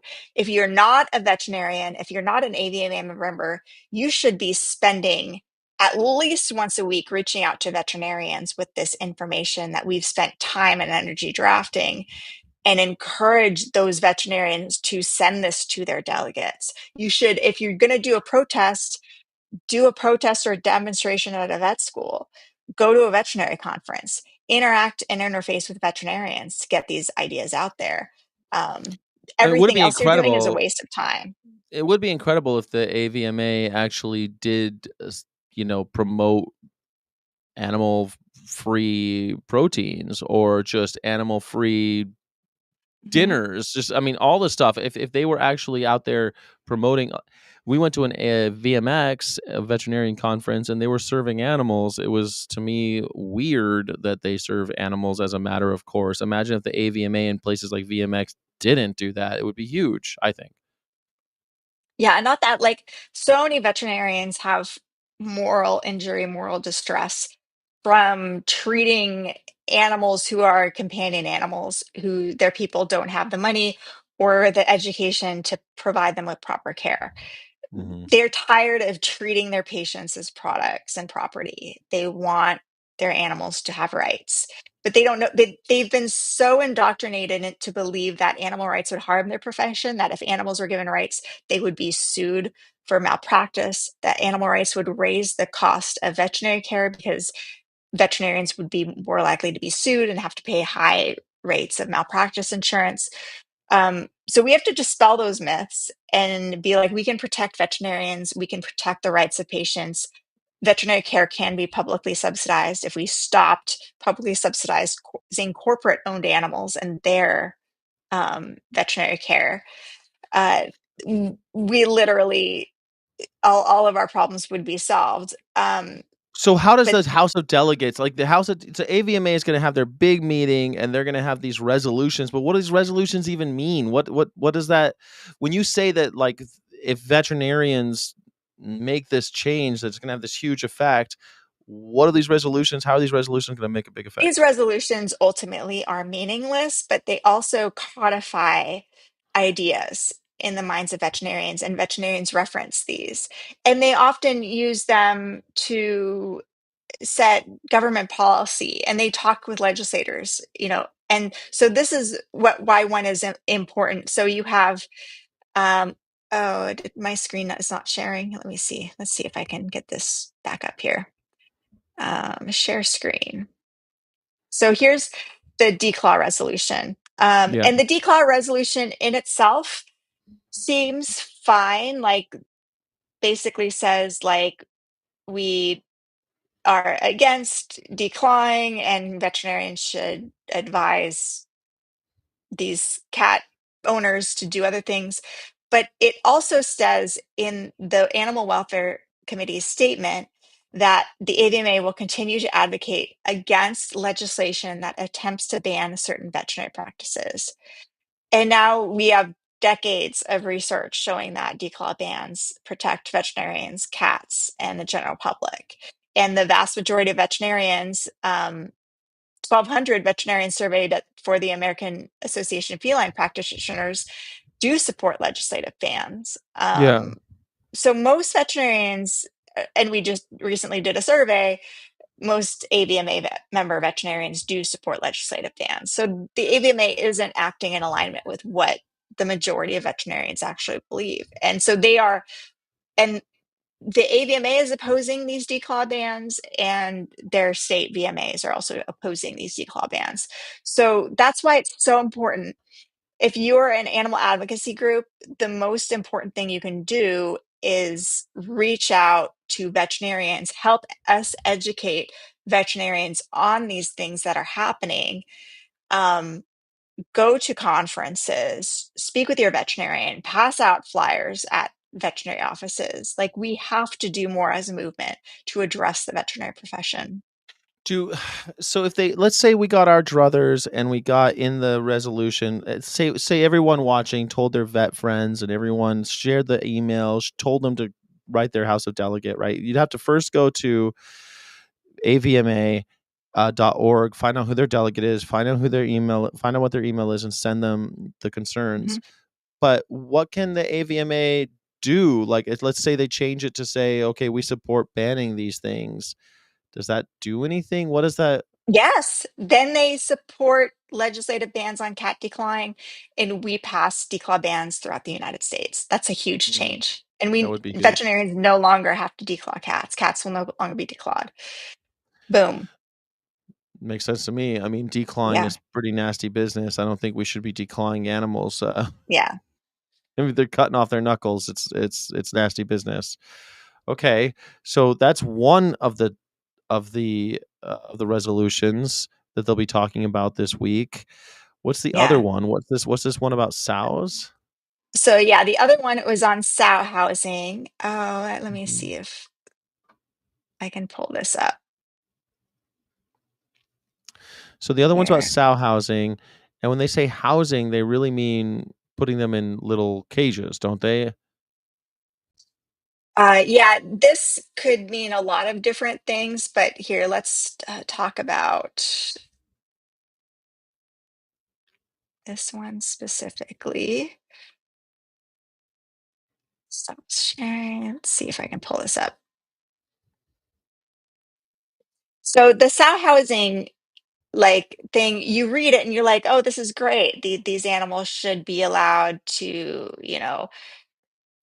be cared for and blah, blah, blah, and all these things. Here, I can even read it for you.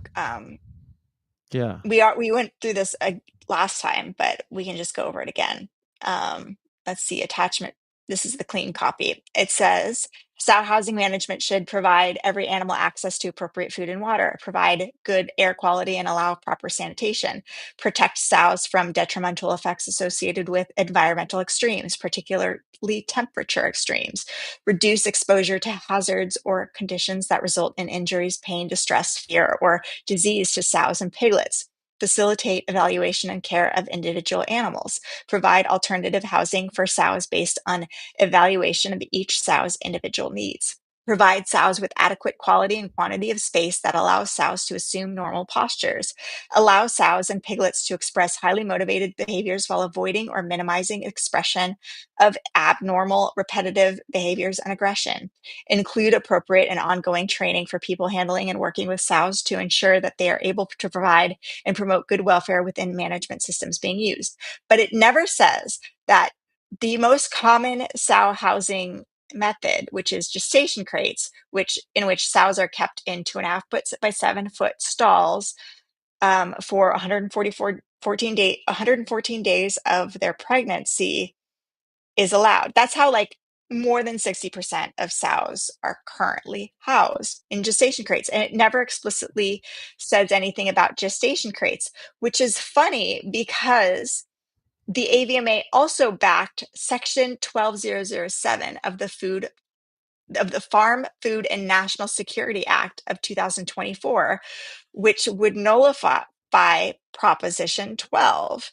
And everybody by now listening should know what Proposition 12 is, which is basically that meat from pigs whose mothers were housed in gestation crates or any pen deemed too small, the whole meat, uncooked raw meat, could not be sold in California. But they backed this Section 12007 that would overturn that, saying that informed by its members' unique scientific training and knowledge, the AVMA offers strong support for Section 12007 of the Farm, Food, and National Security Act of 2024, which protects veterinarians' freedom and flexibility to provide the best care for farmed animals, which basically means that we can keep them in gestation crates.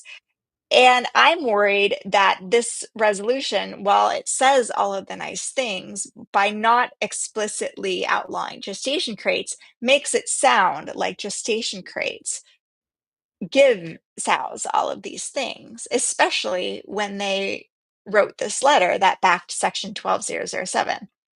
So it's a little confusing, but this is what animal advocacy is. It's not just yelling, Well, go vegan. I know well, that sounds easy. it shouldn't. Well, it's just as easy as saying, "Hey, veterinarian, what do you think of this?" Because maybe it's confusing to a Yeah. lot of people watching and hearing it for the first time. Because a lot of people don't know what sow housing is. A lot of people don't know what Prop 12 is. But veterinarians should. It shouldn't be that confusing for them, especially if you spell it out for them in a letter. And anybody can go to our blog at ourhonor.org/new and see it, and just go to ourhonor.org and check out the blog. You can see the letter, forward it to your veterinarian friends, and see what they think Yeah. about it. It shouldn't be that How do confusing for we them. how do we get people inspired to read this letter that's a little confusing? It's not just like AVMA stop roasting animals alive, which was hard enough sell as it is. Yeah. And it didn't work. Or AVMA stop killing animals via heat stroke. AVMA stop suffocation is not a humane ending. People want these easy mantras, but They want the that's bumper sticker. not That's what they want. They how want they "Make want the America bumper Great Again." sticker. They want the lie. It's so much easier to get a lie like MAGA or something like that, and then they could just repeat something over and over again. But when you So say like, people "Hey," in the chat, what is preventing you from copying and pasting these letters and sending them to your veterinarian? I'm gonna put them in the chat right now. Here's the declaw one. What yeah, is preventing you right now from sending these to your veterinarian and encouraging them to contact their delegate?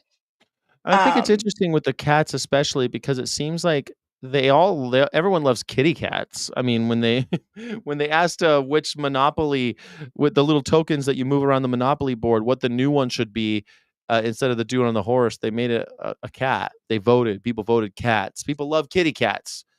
So why don't they care? Some people don't have a vet or a pet.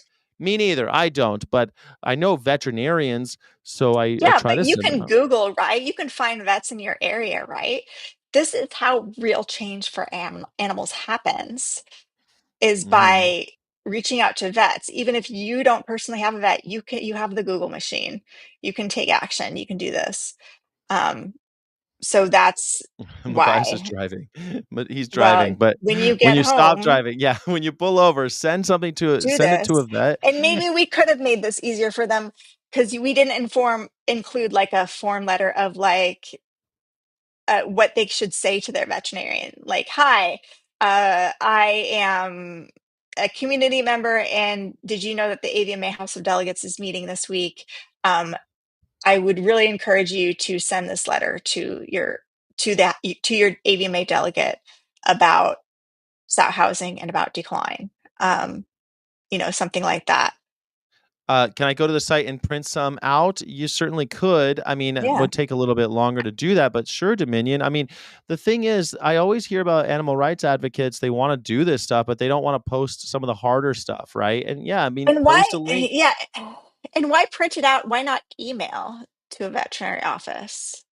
You could do it either It's way. like you could do both, but it takes no time to email, and it does take a lot of time to print stuff out and go to a vet office or mail it or whatever. So I just encourage you to maybe do both, but don't let the idea that you have to print it out stop you. You Just could say, email. I'm a concerned citizen. I'm thinking about these things. You're a veterinarian. The AVMA is doing this. What do you think? And you don't have to be adversarial about it. You can just say, hey, what do you No, think? please don't be adversarial about it. Yeah, be super That's polite. how the animal rights movement has failed, is because we've been super adversarial. And it's like, oh, if you're not vegan, I'm not interested in talking to you. It's like, well, our movement is not going to succeed if we wait for everybody to be able to resist billions of dollars in marketing. So people have to take action, even if they still eat animals, and they can do that right now. A. Arma says, sadly, vets are in cahoots. Yeah, that's partially true, but not So what's really. your point? Hold on, but because the Yeah. AVMA has been co-opted, like a lot of these organizations, they were kind of started for like a lot of professional organizations, they want to do the accreditation, so you have some kind of standardization. They have a trusted institution that they are organizing by themselves. That is like classic organization. But what's happened now, corporations have basically bought them. They've bought them. And so that the No, and people they've created this culture, this cult, if you will, of normalization of veterinarians to violence against animals through use of euphemisms, through deference to hierarchy, through ostracization and retaliation against people who don't defer to hierarchies and resist these systems. They've denied opportunities to people who are animal rights activists and vegans. We're not allowed positions on committees and on the House of Delegates and all of the things. So they've created this culture where if you are a free thinker, you're not able to get ahead in the system and influence policy. Yeah. I do think it's that these organizations are kind of fertile ground for corporations to inject money and create that culture that you're describing. I don't know that But it was, it's not just money, because there's no amount of money that could pay me to go along with this, but it's enough for And a lot so of others. And it's the brainwashing is thick, and you see it in all these organizations, not just vets. I mean, you're just you're just less susceptible to it than others. I mean, yeah, most and we people have to are. just we have to inspire and promote the idea that veterinarians can resist and speak out and change systems. And there is hope. And I think a lot of veterinarians just don't have hope. It's like, well, this is the way the world is. There's no changing it. And we have to say, like, look, the animal protein production industry did a really good job of changing the world, and we can change it They changed it too. great. They We can did, change yeah. it They back. changed. we could change it back, change it for the better. Dominion asks, is this letter the only one right now that we're focusing? We're focusing on two. One is the sow housing resolution, and the other one is cat declaw resolution. There's two on our blog right now that you can copy and paste and do with what you will. And they're both really important. We think that those are the ones that have the most opportunity for change in the language, because minor difference can make a huge difference for animals. Minor change can make a huge difference. And they're the most kind of straightforward. Most people who are surveyed hate declawing cats. Most people who are surveyed hate the fact that sows have to live in these 7-foot cages where they're not allowed to move, and they have to live their whole lives in there practically. Most people just agree with this, so it's a great place where we can make a small effort, big change for animals. So yeah. There's a big difference between a California vegan and a Missouri vegan on the family farm. But I lived in Virginia. I know exactly. There's a big difference. That's true. But the word vegan, sometimes we can't even agree what that means half the time. So let's just look at like what we could do for animals. And I think Crystal's Can right. we The people who ban are talking about vegans and veganism on this live stream? You're the one who Can we brought it up, not me. No, I'm just thinking out loud. I'm not condemning anybody. I'm just saying, can It we wasn't me. not say vegan on this live stream? And can I we try to not not? say it. I Okay, mean, if good. somebody asks me about veganism, I'll talk about it, but generally I don't even bring it up because I just think that animals are individuals, and if I'm talking about total liberation, then they count too. Like Yeah. I don't know what all the I don't really know what all the infighting is, except that I don't like gurus, but it seems like everyone else does, so I'm in the Yeah. minority there. Let's talk about the problems with animal-based protein production, the need to support animal-free protein production and animal-free research methods, Uh-huh.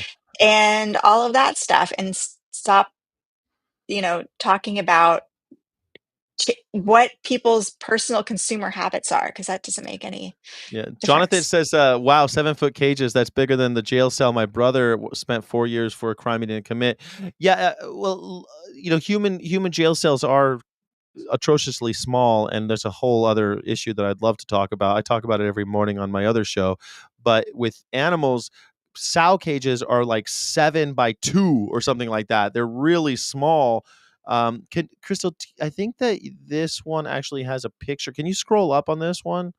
On your screen? Yeah.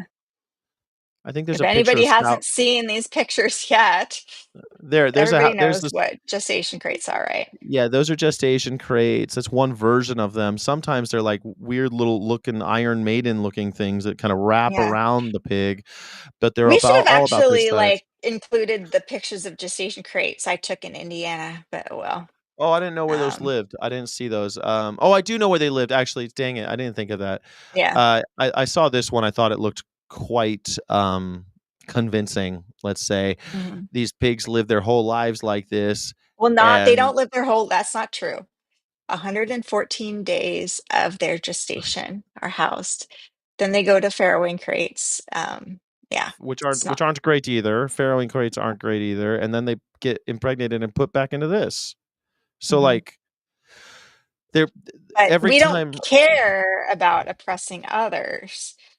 Yeah, Um, okay. You're right. the, Not their the whole animal lives, but welfare argument doesn't make a difference to most people because most people don't care. Most people are fine with enslaving and oppressing others and suffering others. But there is an argument to be made that this actually hurts us too. And oh that's what yeah. I do Tell me about here. the Campobacter. Can Campobacter? What's So the? stress in intensively confined sows increases the growth and virulence of the pathogens pigs commonly carry and stimulates the growth of these pathogens, including Campylobacter, Salmonella, Yersinia, Listeria, and Staphylococcus aureus. According to Mm, the FDA, 27.1% of all medically important antibiotics sold in the US in 2018 were used in pork production. A 2020 study found that the piglets of grouped house sows had better resistance and resilience, which showed that these piglets were healthier and were exposed to fewer pathogens than those of crated sows. Sows in gestation crates are more likely to shed Campylobacter, and 83% of Campylobacter found on retail pork chops were resistant to at least one medically important antibiotic. 37,000 human Campylobacter infections annually are attributable to contaminated pork, and up to 60% of piglets are infected with Campylobacter at birth, often remaining carriers until slaughter. The US sees 2.9 million illnesses each year from contaminated meat and poultry. So that costs you money. You have to pay for those illegals who are sick with Campylobacter from this industry's pork. You're paying for that. So, so this antibiotic resistance thing is serious, though. I mean, you can get something else and now be resistant because you have this Campylobacter thing, and But Crystal, with all of that, so the meat coming from these Campylobacter crates, Campylobacter crates. Why crate at all? What's the industry's point of view on this? Why do they It love these saves crates so much? labor. You can have fewer Oh. employees because all the pigs are just lined up. It's much easier to medicate them and feed them and monitor their everything. And you don't have to be careful managing them because the pigs can't fight. And Mm. pigs just keep growing and producing piglets no matter how stressed you confine them.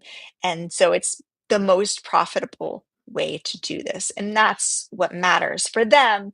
But taxpayers have to pay for this because, some criminal is going to get sick with Campylobacter, go to our hospitals, and our Medicare is going to pay for them for their illness. Or So a there you worker. I go. mean, the workers are getting it. The people. I mean, it's just we already know that Mhm. eating flesh is bad for you, but now it's like, No, eating flesh is good for you, makes you a manly man. oh, I forgot Um, about that. Dang it, I yeah. forgot.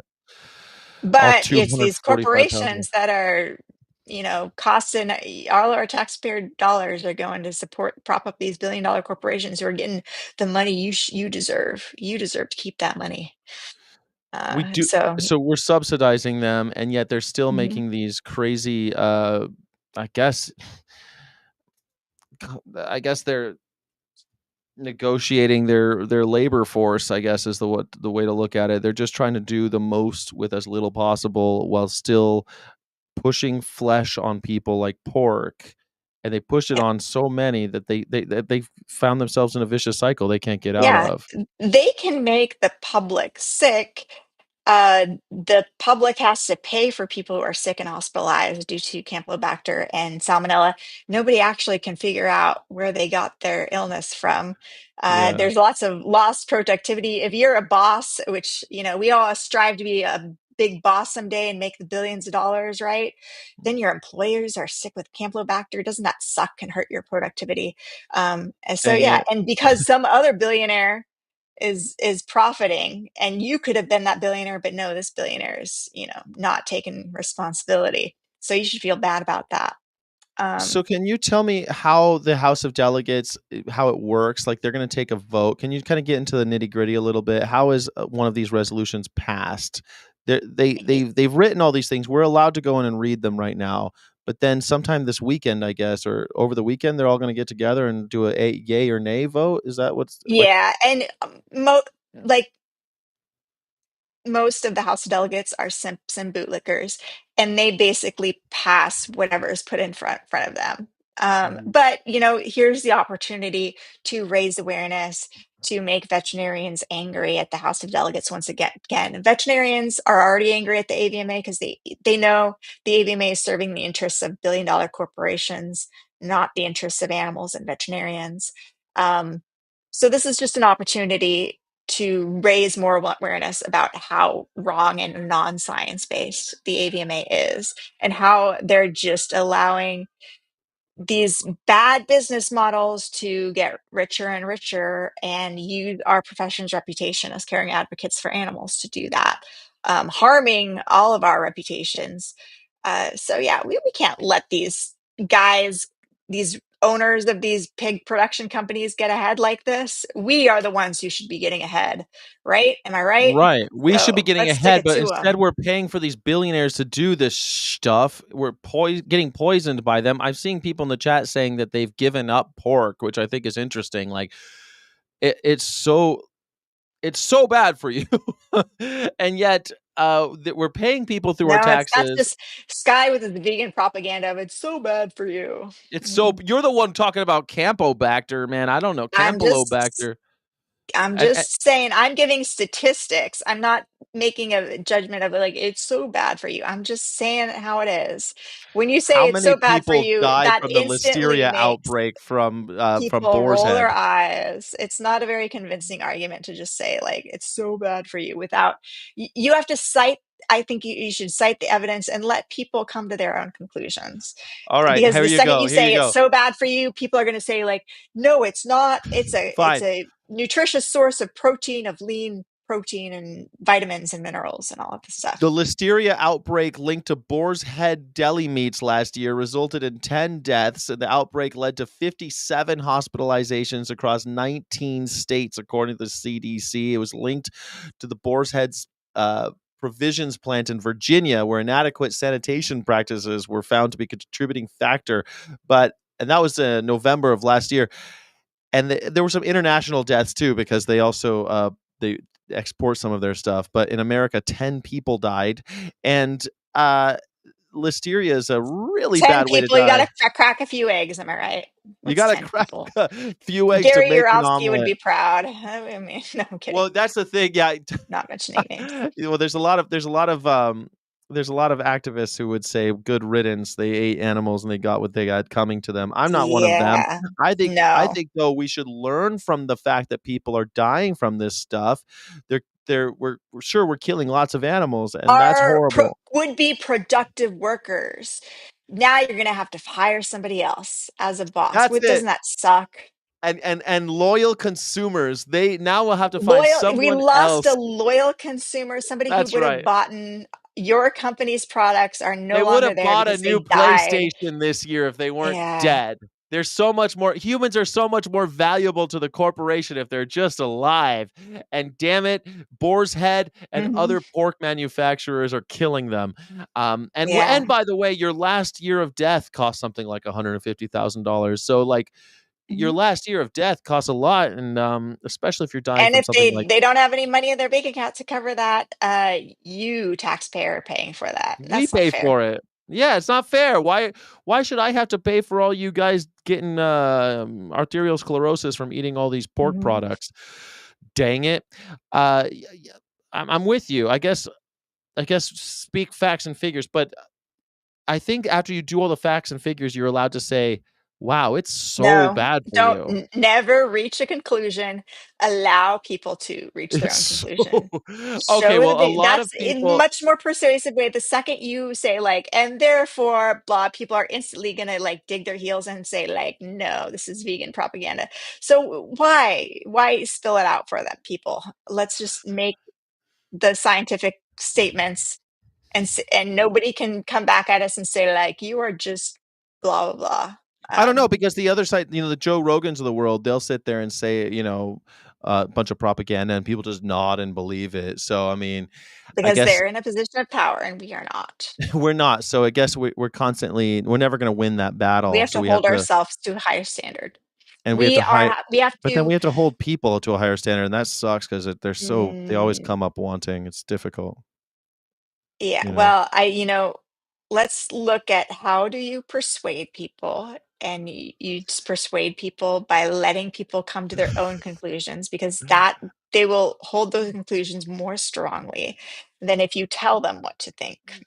Courtney Peacock says it sounds like unsanitary practices, not the pork. Well, as we've already discussed, we're talking about huge percentages of pig flesh has Campylobacter and all sorts of other bacteria just all the time. It's not something that is an isolated And this incident. is basically the problem here is the AVMA in their resolution, not specifically condemning gestation crates, is perpetuating unsanitary practices. So Yes. that's the problem.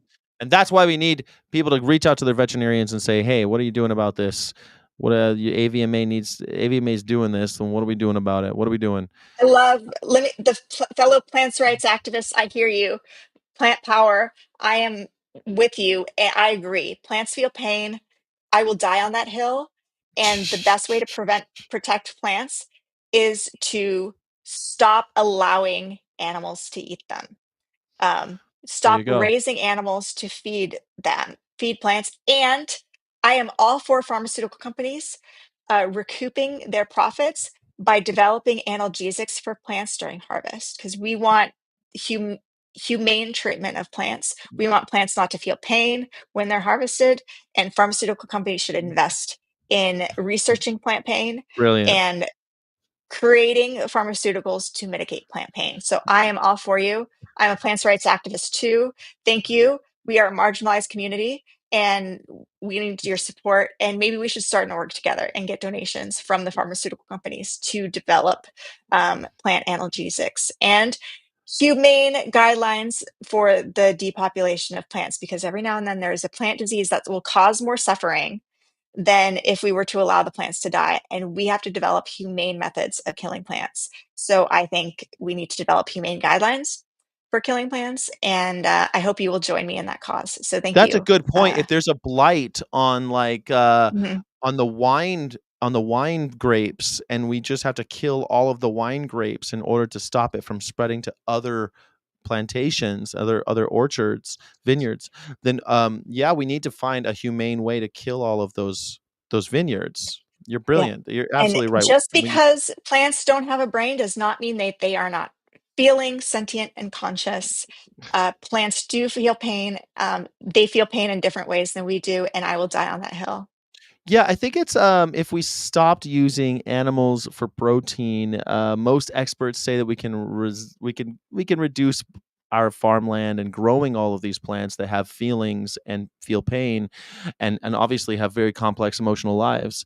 We can reduce their killing by about 76%, which is, a Yeah. remarkable impact. So if you want to be a plants lives matter type, hey, the Mhm. best way to make an impact for plant lives is to stop harming animals. It's brilliant. It works every Yeah. time.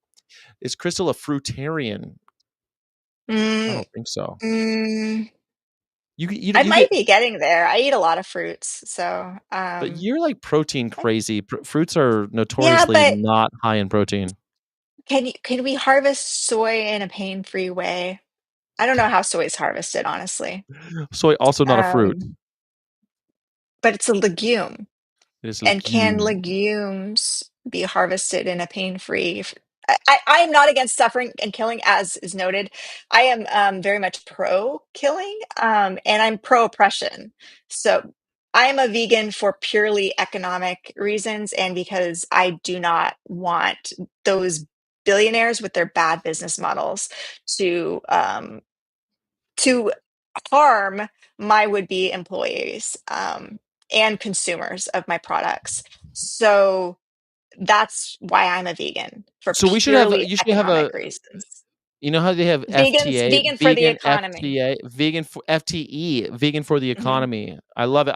Yeah, I was thinking VTM, vegan for the money, might be, or VT yeah, dollar sign to make it kind of hood. What do you yeah. think? I'm a pro-oppression, pro-killing vegan. Um, Pro but I'm killing and also pro oppression. like not the pro-killing kind I'm not in an anti-human rights way. I'm a pro-killing, pro-oppression, pro-human rights vegan. Pro killing, pro No, I'm oppression, actually pro not human. pro-oppression, I don't think, but I think I'm pro-killing. You're pro Um, plant oppression. No, you're anti no, plant not oppression. yeah, we can have arguments about how raising plants in captivity is actually better for them than raising plants in the wild. I guess you could Maybe we probably can make have that that argument argument, and that because they it suffer causes them to less. suffer less. We kill them in a humane way, quickly, and versus what they would experience in the wild. You're So absolutely right. Plus, they're genetically modified to feel less pain, and they don't have to. A that's lot of times, they don't even have to mate anymore. an So, important area of research. Is yeah, we need to genetically select plants that do not feel pain during harvesting. and All self for that. and self pollinate, so you're not having to Hmm. exploit the sexual organs of the plant. That's important too, because Hmm. that is SA, and we don't want to do that to Yeah, plants. You know. yeah, exactly. and the bees. Although do we have any evidence in the plant screaming realm of whether plants are opposed to being essayed? I don't know. I mean, this person is the one who seems to be the expert. She says that Zephys Darkside says that animals feel they scream. And so let's see where now we need a humane way to farm. Animals may have brains. If you want to argue for veganism, we need a way to substitute protein and vitamins not available in inclusive diets without supplements. That's funny. I was vegan for 25, 30 years. No, I was vegan for 18 years before I took a supplement. And Joe I did Rogan fine. is all for supplements, takes a ton of supplements, and He does take a he's lot of supplements. not. Advertises them. He eats nothing but meat. So I think a lot of us take supplements not because we necessarily need to, but because we want to biohack.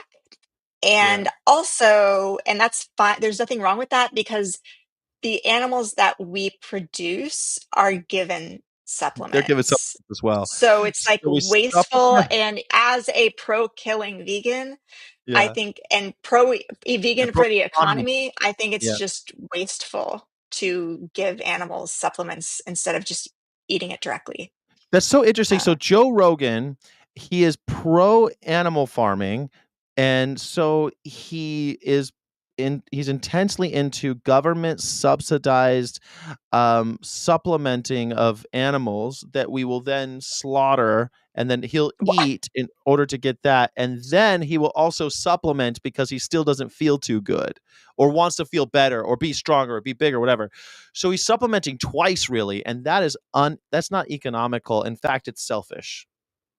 Yeah. Anyway, I'm just going to point out the fact that I said we will not say vegan on this show. And what have I been doing in the last You're telling me why however you're many vegan. minutes? We've That you're fallen off vegan the for rails. the Yeah. you say we as if I had anything to do with No. this. You were the one.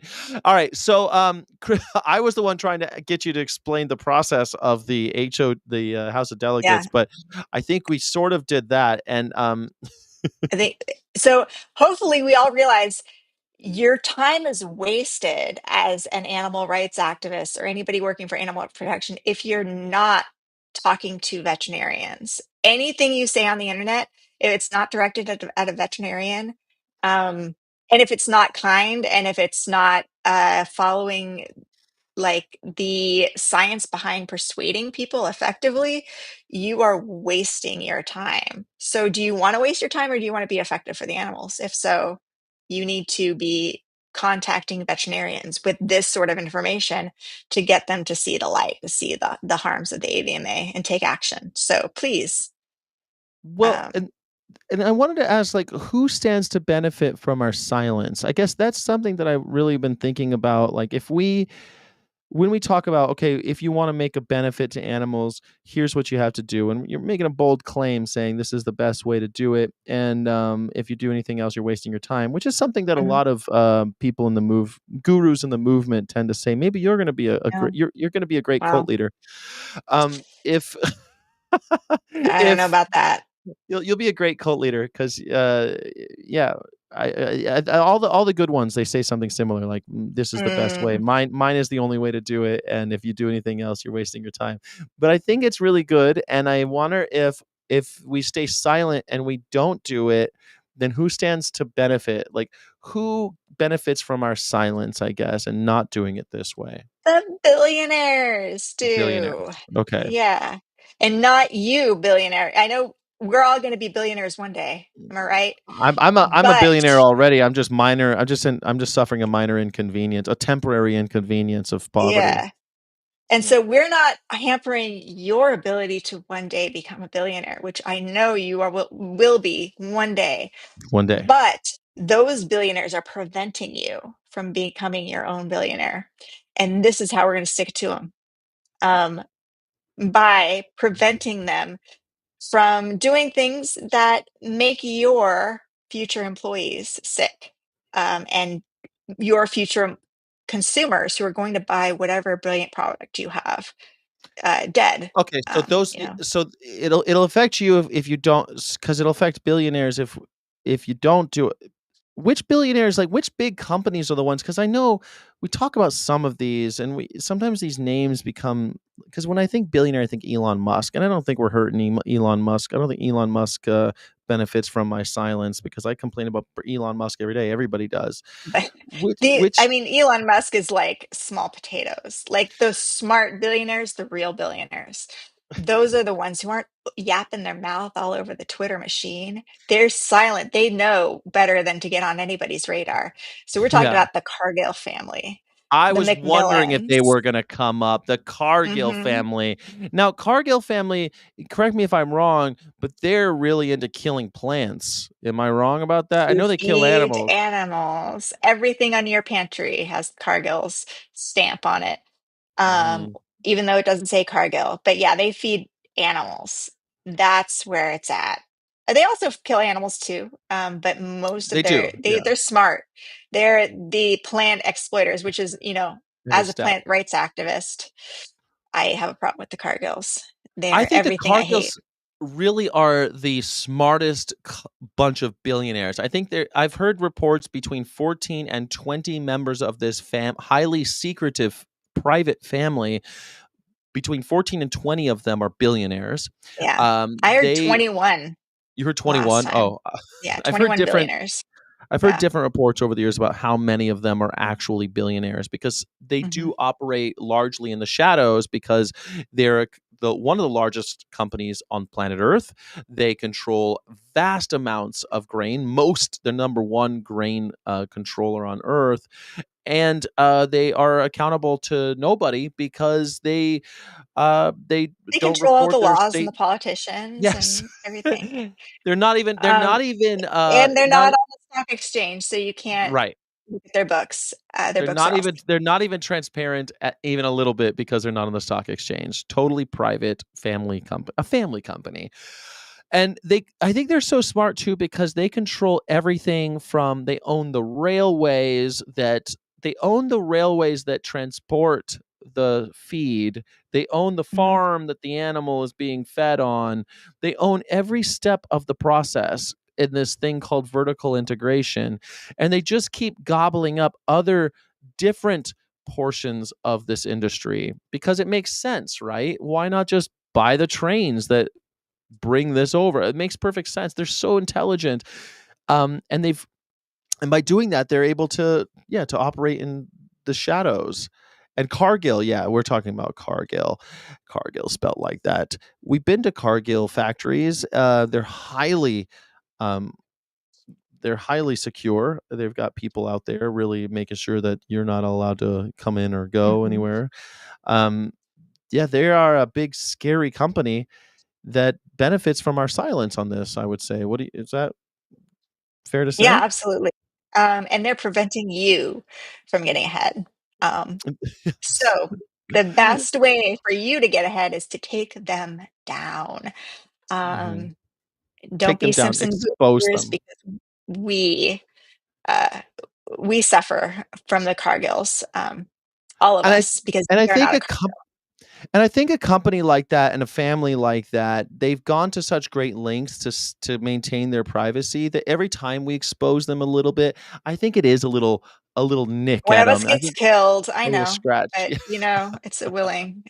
Well, It's yeah. that's how you know vegan activists aren't. Oh, sorry. That's how you know animal Mm, liberation activists are not getting anything done because none of them turn up dead by the Cargills. Cargills usually, yeah, well, they only yeah. people do end up We're dead, gonna but get no one knows sued how.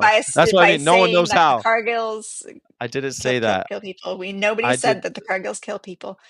I did not say Um, that. But the Coca-Cola Nobody company. said anything about the Cargills and Jeffrey Epstein's island. Nobody said anything like that. Nobody Just for said the any of that. record. We'll never know if they were actually on the island because, I really think that that's Well, one of if we just believed women, we wouldn't need a list. Am I right? you are right about that. You're right about that. Okay, I don't want to skip. I know you get bored easily and you talk about it all Yeah. the time. I wonder if you could just tell me. I'm going to ask you to do a couple things that maybe might be a little rote for you. The first one is, Okay. would you just tell us why very quickly, the Cliff Notes version, because I've heard it a bunch of times, but I want everyone else to hear it. What's the big deal with why do we want cat declaws banned? Why does AVMA, why do we give a care? Isn't it just a little procedure? The cat gets a little what's the big So deal? it causes like immense, it's removing the first digit of the cat's fingernail. It leads them to The first start knuckle, having right? Yeah. behavior, the first knuckle, the first bone of their finger. It causes them chronic back pain, even if it's done the best way with all of the pain control and lasers and everything. They still suffer afterwards the effects. Neuromas, they suffer back pain because the tendons are gone. They start urinating outside the litter box because of the chronic pain. They'll start biting, also, and then that leads to increased relinquishment to the shelter. So declawing is always bad. They always say like, oh, we have to declaw because the elderly woman owner is on blood thinners or she's immunocompromised. No physicians group recommends declawing cats because of that, because they know cats are going to bite. And that's even worse. Are you going to remove the cat's teeth now? No. There's other ways. There's soft paws. There's other things you can do. It's really ridiculous to declaw cats. It's illegal in other countries. They haven't seen any negative effects from banning it in other countries, only positive effects. So we need to ban it all across the United States. And the AVMA, the American Veterinary Medical Association, is preventing us from banning it across all of the states. The one way you can change that is to send this letter to any veterinarians you know and tell them to contact their AVMA delegates and inform them of this and get the AVMA to support legislative bans on cat declawing. Sounds good to me, So but it also sounds like we're always up against these Cargills and the AVMA and the people who run the AVMA and the corporations that own the AVMA, and we're always running into these challenges, or just people who are crappy saying that they're gonna, I want to eat more, I'm gonna eat twice as much animal as you because reason. This is just such a stupid statement. This stupidity constantly. How do we stay resilient in the face of all that? Like, how do we stand firm when all of this is going on? How is that even possible? everybody's got their own like way of dealing with this. I know that there's certain narratives out there in activist circles that are really harmful. The idea of like, oh, Crystal, your heart must ache after looking at these cows. And it's like, I don't know. Like, I got out of bed this morning and realized the world is like, I'm not living in this fantasy world where everything is wonderful. Yeah. And I'm just like exposing the reality of it. So every victory, everything that I've accomplished, it keeps me going. Like every news story I get published, every that's what, like, that's a victory against these people. So I I am personally like, understand what you're feeling. If you're feeling like sad or scared, those are very like demotivating emotions. And ask yourself, should you instead be angry? Anger, I think, is an empowering emotion. And also humor, like find the absurdity and the humor in it and make like Mhm. jokes about it too, I think is really good, positive. But like fear and depression and sadness are not positive emotions. So stay away from that. Um, I don't know. How do you stay resilient in all of this? Well, I mean, I do seek solace in friends, people like Kathy Skywalker. Thank you so much for contributing. But also, I love what you said about the absurdity of it all. I think about Albert Camus said that we have to imagine a happy Sisyphus. And I think about that quote a lot because Sisyphus is condemned to roll the boulder up the hill. He's condemned because he fought in the Titan Wars against Zeus and the rest, and he's forced to roll up the hill. And then every day, at the end of the day, the ball rolls down the hill, and he's got to push the boulder back up. And we have to imagine him happy because of the absurdity of life and just accept that suffering is part of it. I mean, all of us feel that way. I know that I get when I see animals like that, I feel like I can shut a lot of it off. But of course it gets to you, like if it's really hot and you're sweating and you're seeing all of this, I mean, maybe, take a nap. And I also meditate. So I guess that's a big part of Mhm. it too. Yeah, Meditation same. helps me a lot. Yeah, grounds me, gets me because sometimes it's not actually seeing a cow in distress that like throws me off, triggers me or whatever. It doesn't actually. And sometimes I'm like, well, I've seen so much. Like when I worked in Vegas, I've seen so much violence. I've seen people really, really harmed. I've seen people harmed in throughout my life, and I've seen animals harmed, obviously, in activism and just in life.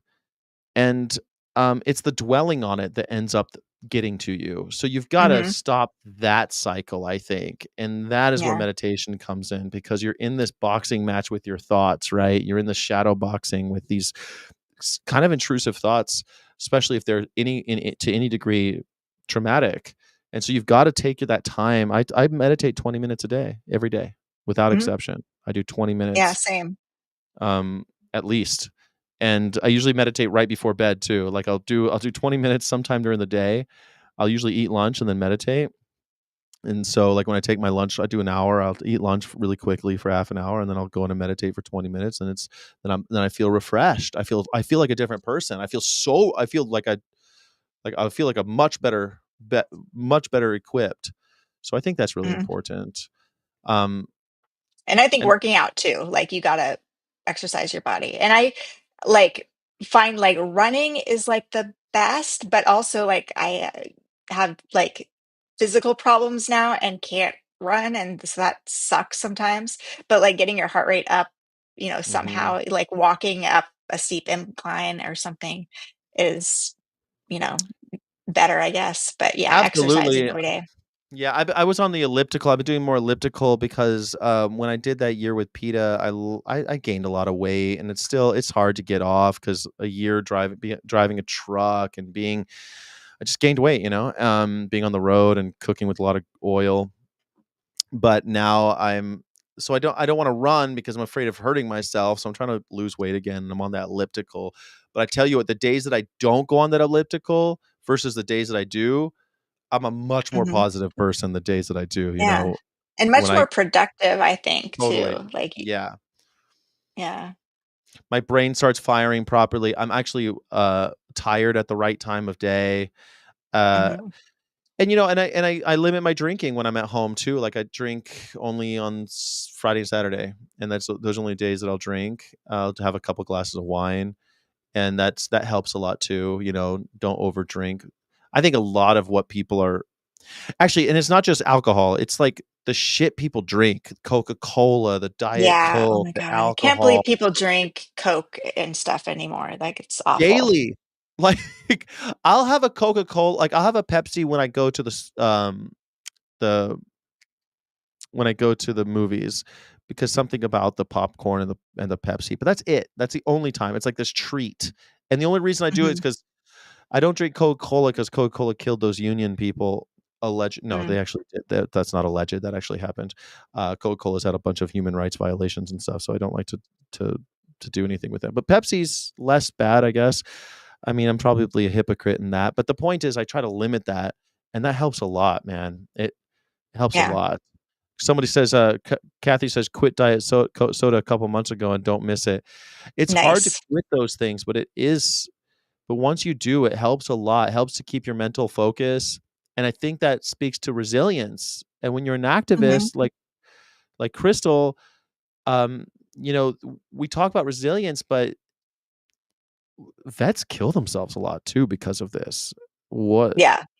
Because I don't wanna say they're And not I think resilient, but geez, they're it's so interesting, like the stories people tell themselves about how they're trapped. adopt, and I think Yeah. just the vegan movement in general, like, has this such You said it. a harmful, We should have a "Grr."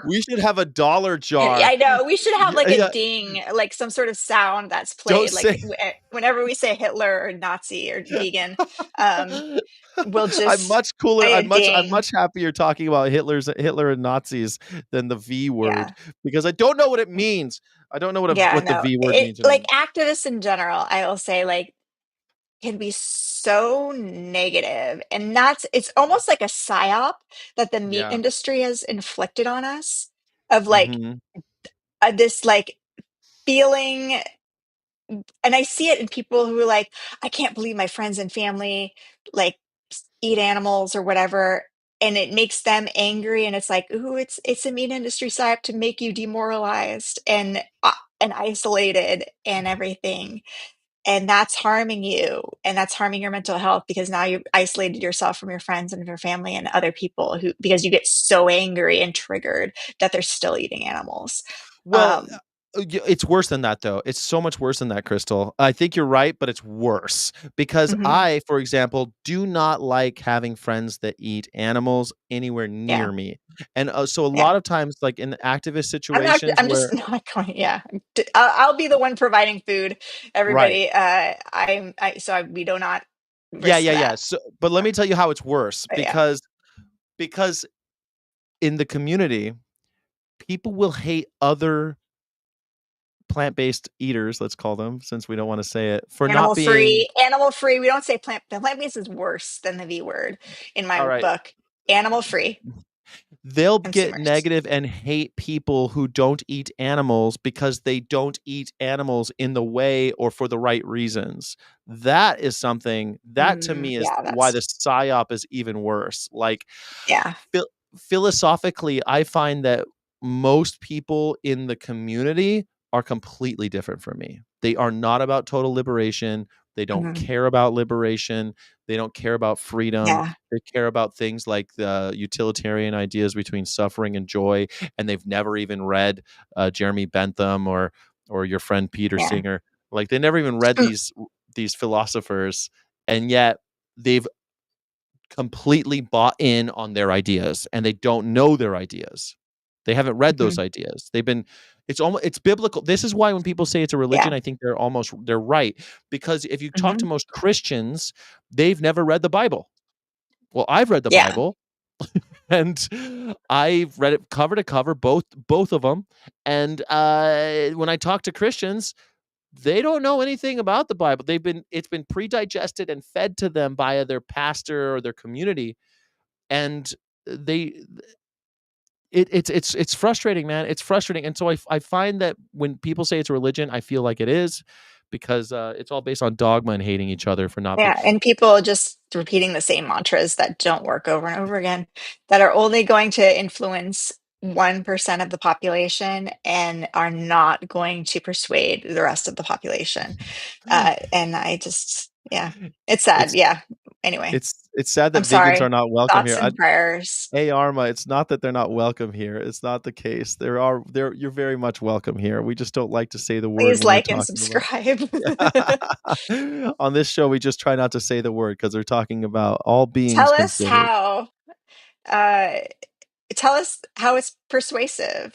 And how are we going to persuade more than 2% of the population um, with that strategy of consumer focused? When the animal-based protein production industry realized what we didn't, that their profits should not be left to the whims of consumer choice, they ensured that we are all forced to pay them But see, whether we Crystal, buy their products or you're not. falling into the psyop because this is the issue Yeah. with that word is that to me it has nothing to do with consumer choice, and yet to you it does, and to Yeah. most people I think it To most does, people, it does. That's what it and means. that's It exactly. means, yeah.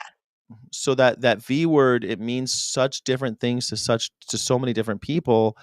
I don't think it's a valuable word anymore. I still have a hard time with that because I consider myself that V word. And yet other people, they have a very different idea of what that means. And so I just don't even I Mhm. don't even like to talk about it half the time.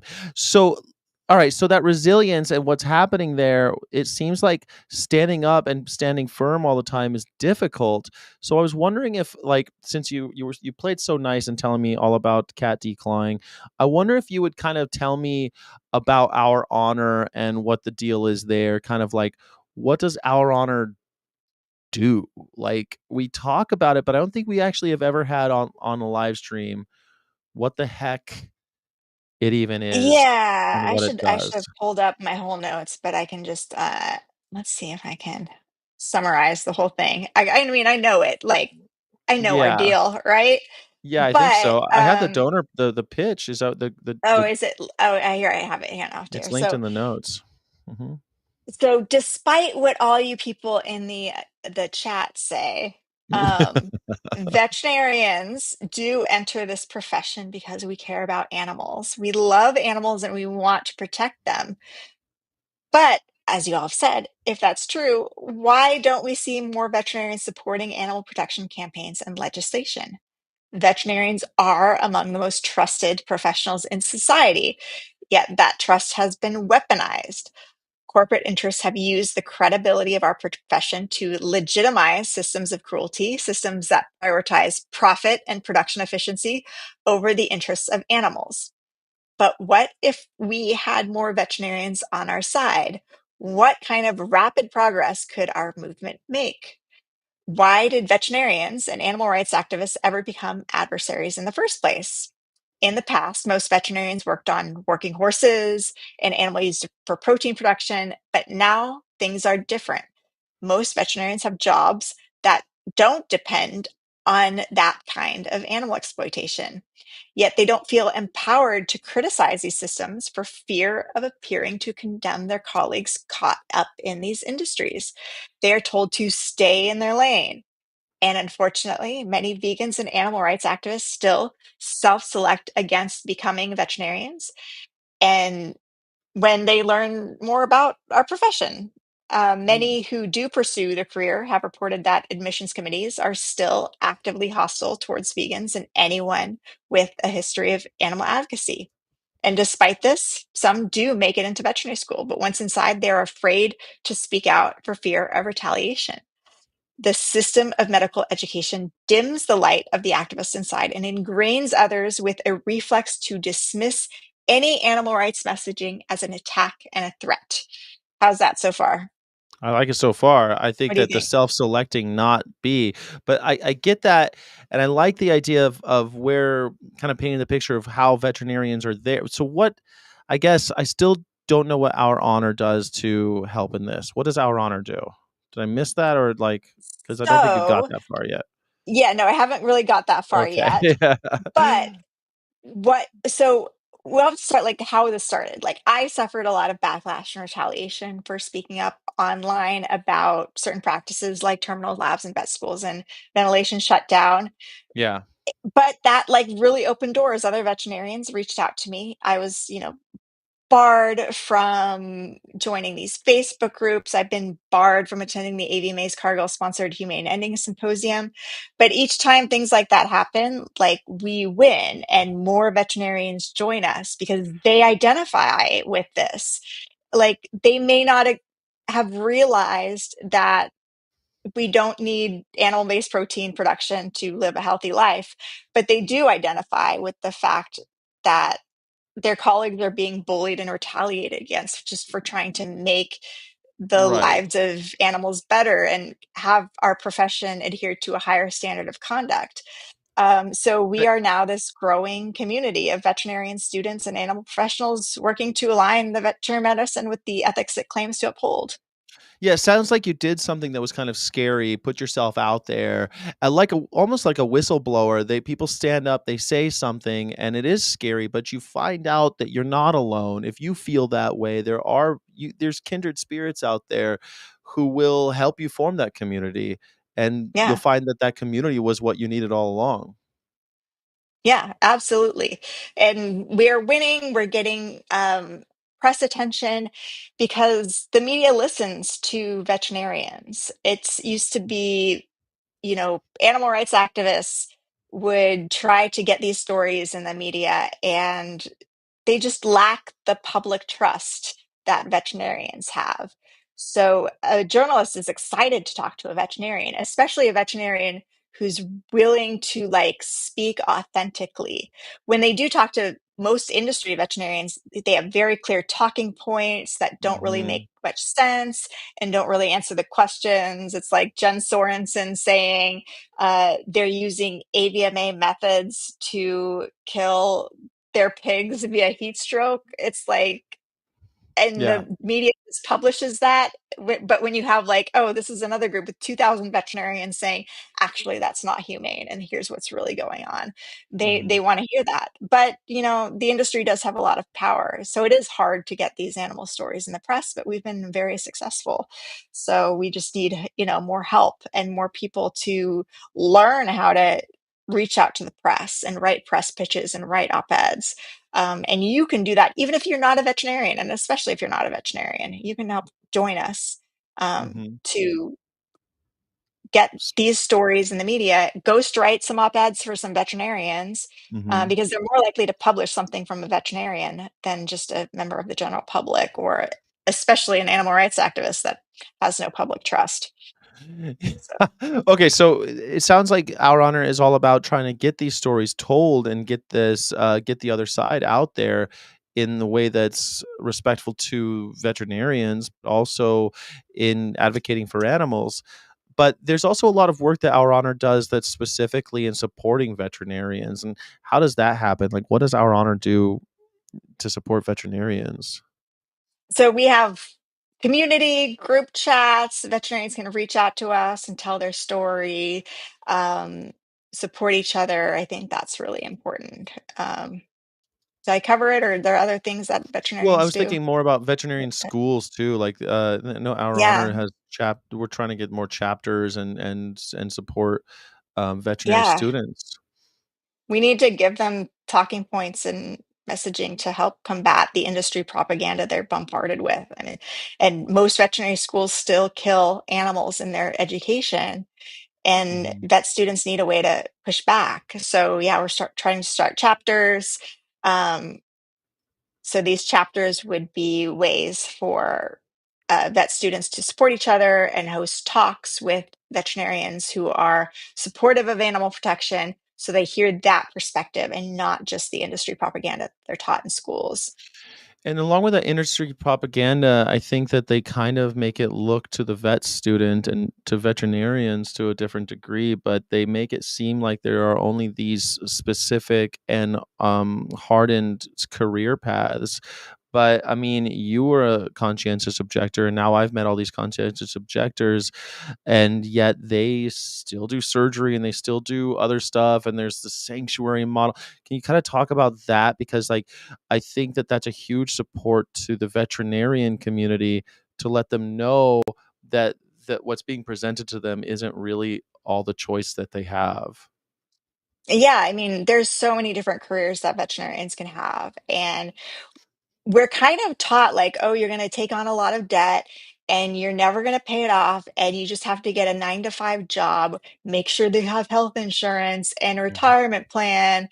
And you work 9 to 5, 4 or 5 days a week at going to this clinic, the same thing day in and day out, which is miserable. And nobody wants to do that.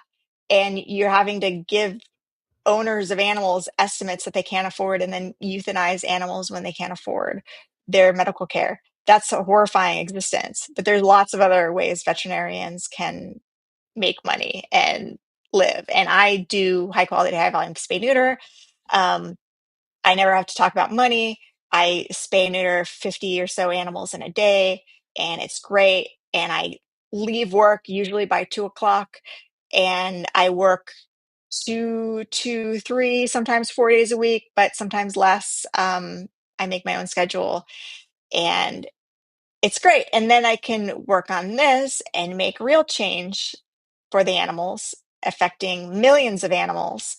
So I want to just tell more vet students about this alternate career path. You don't have to like have debt for 30 years because you took out hundreds of thousands of dollars in loans. I paid off my student loan debt in 5 years. I had $200,000 in debt. And I did that while having horses, living alone in the Bay Area. So I want to encourage more people to free themselves and be able to live their life and not get stuck in some 9 to 5 job.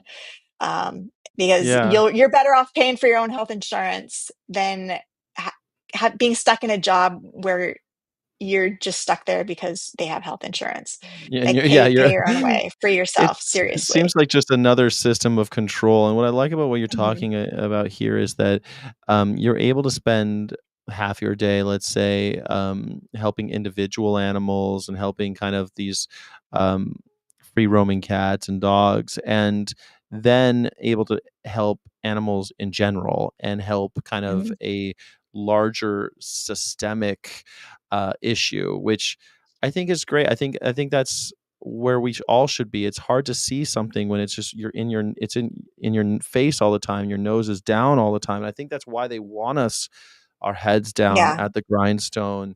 Make sure you have health insurance and all this stuff. Make sure you have a job that does this, that, and the other thing.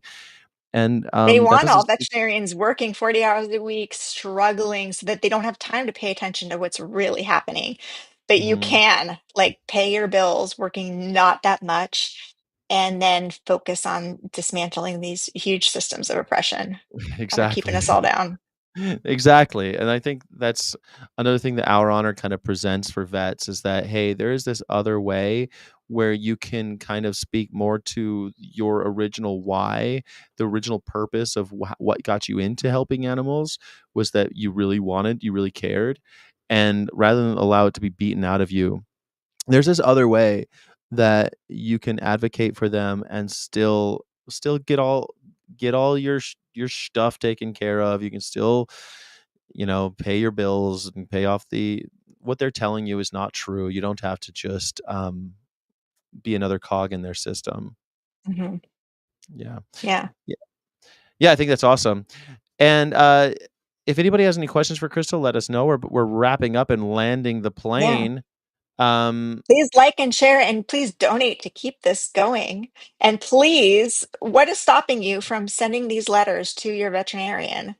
Like, do it now and encourage them to send it to their delegates and make some real change for animals.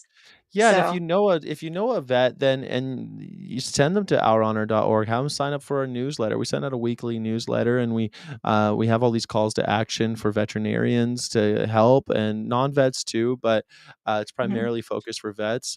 And everyone has a veterinarian. There's in their lives and their families, someone that they pay to help their dog or cat.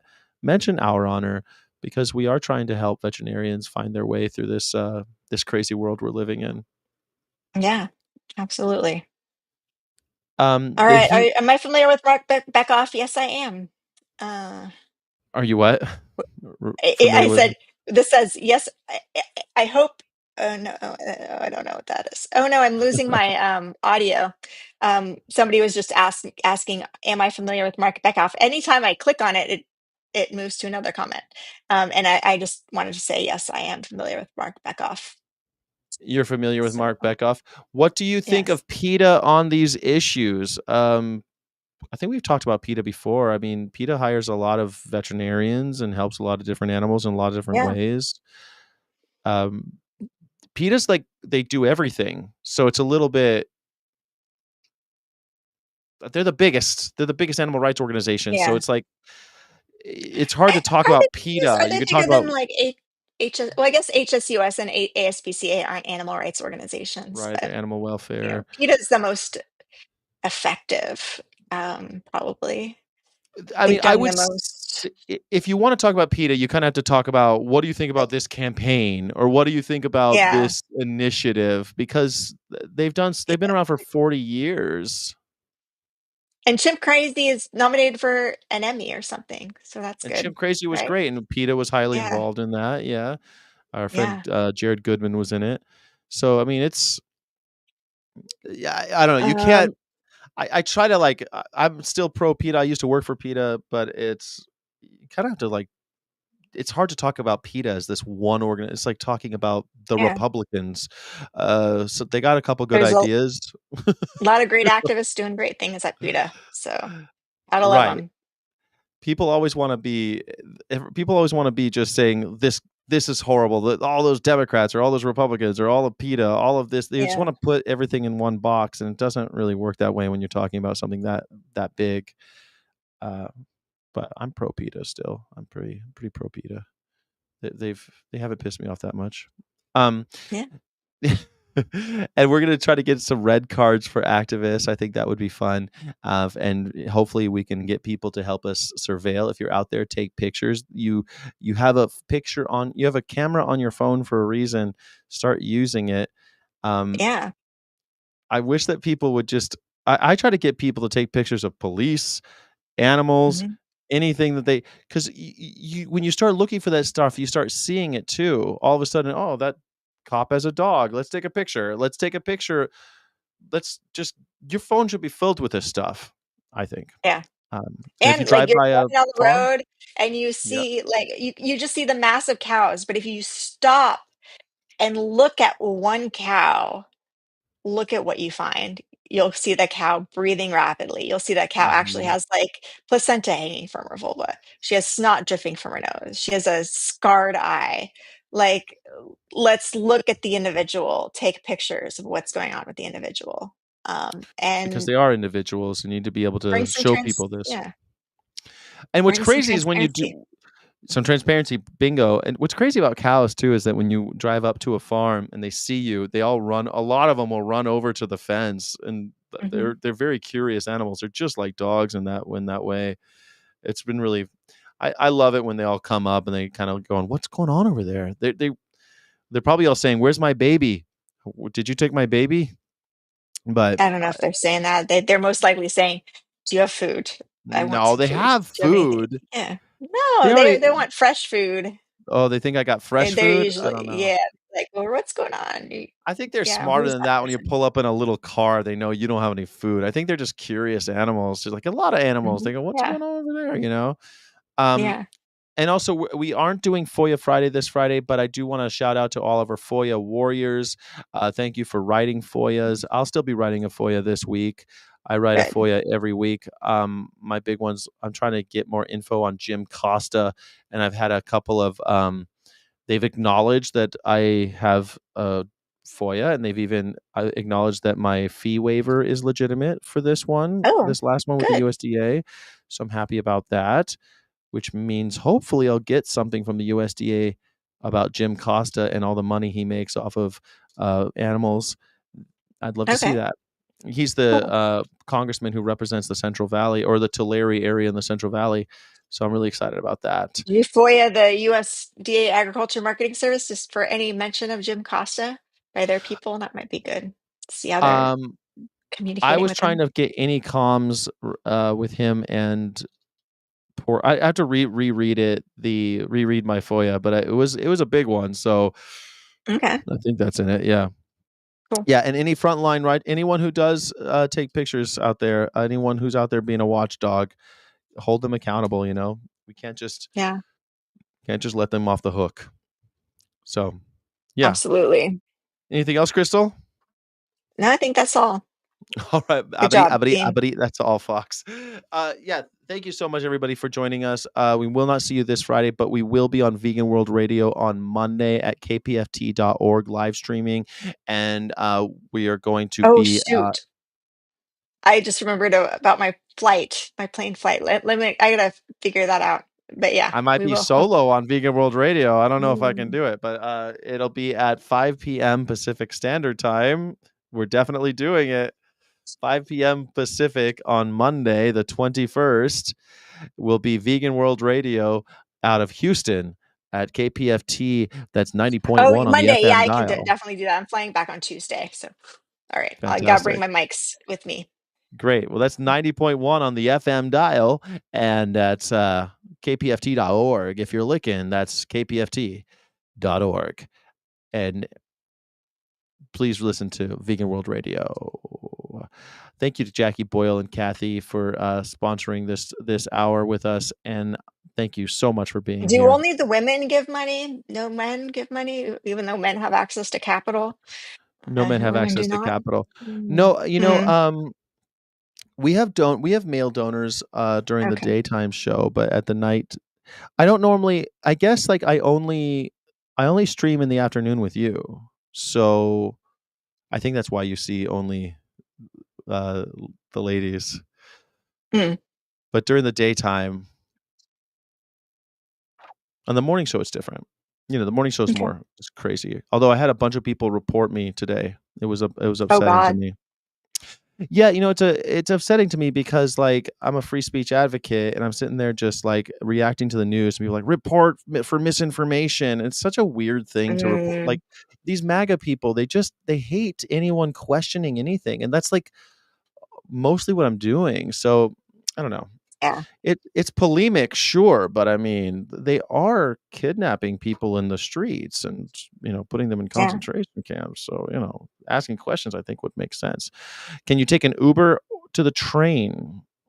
What are you talking about? Then take the train to They're having NYC. their own private conversation here. Oh, they're having okay. All right. Well, thank you Yeah. everybody for joining. This has been All Beings Considered. Thank you so much. We'll see you next Wednesday and on Monday on Vegan World Radio. Thank you, everybody.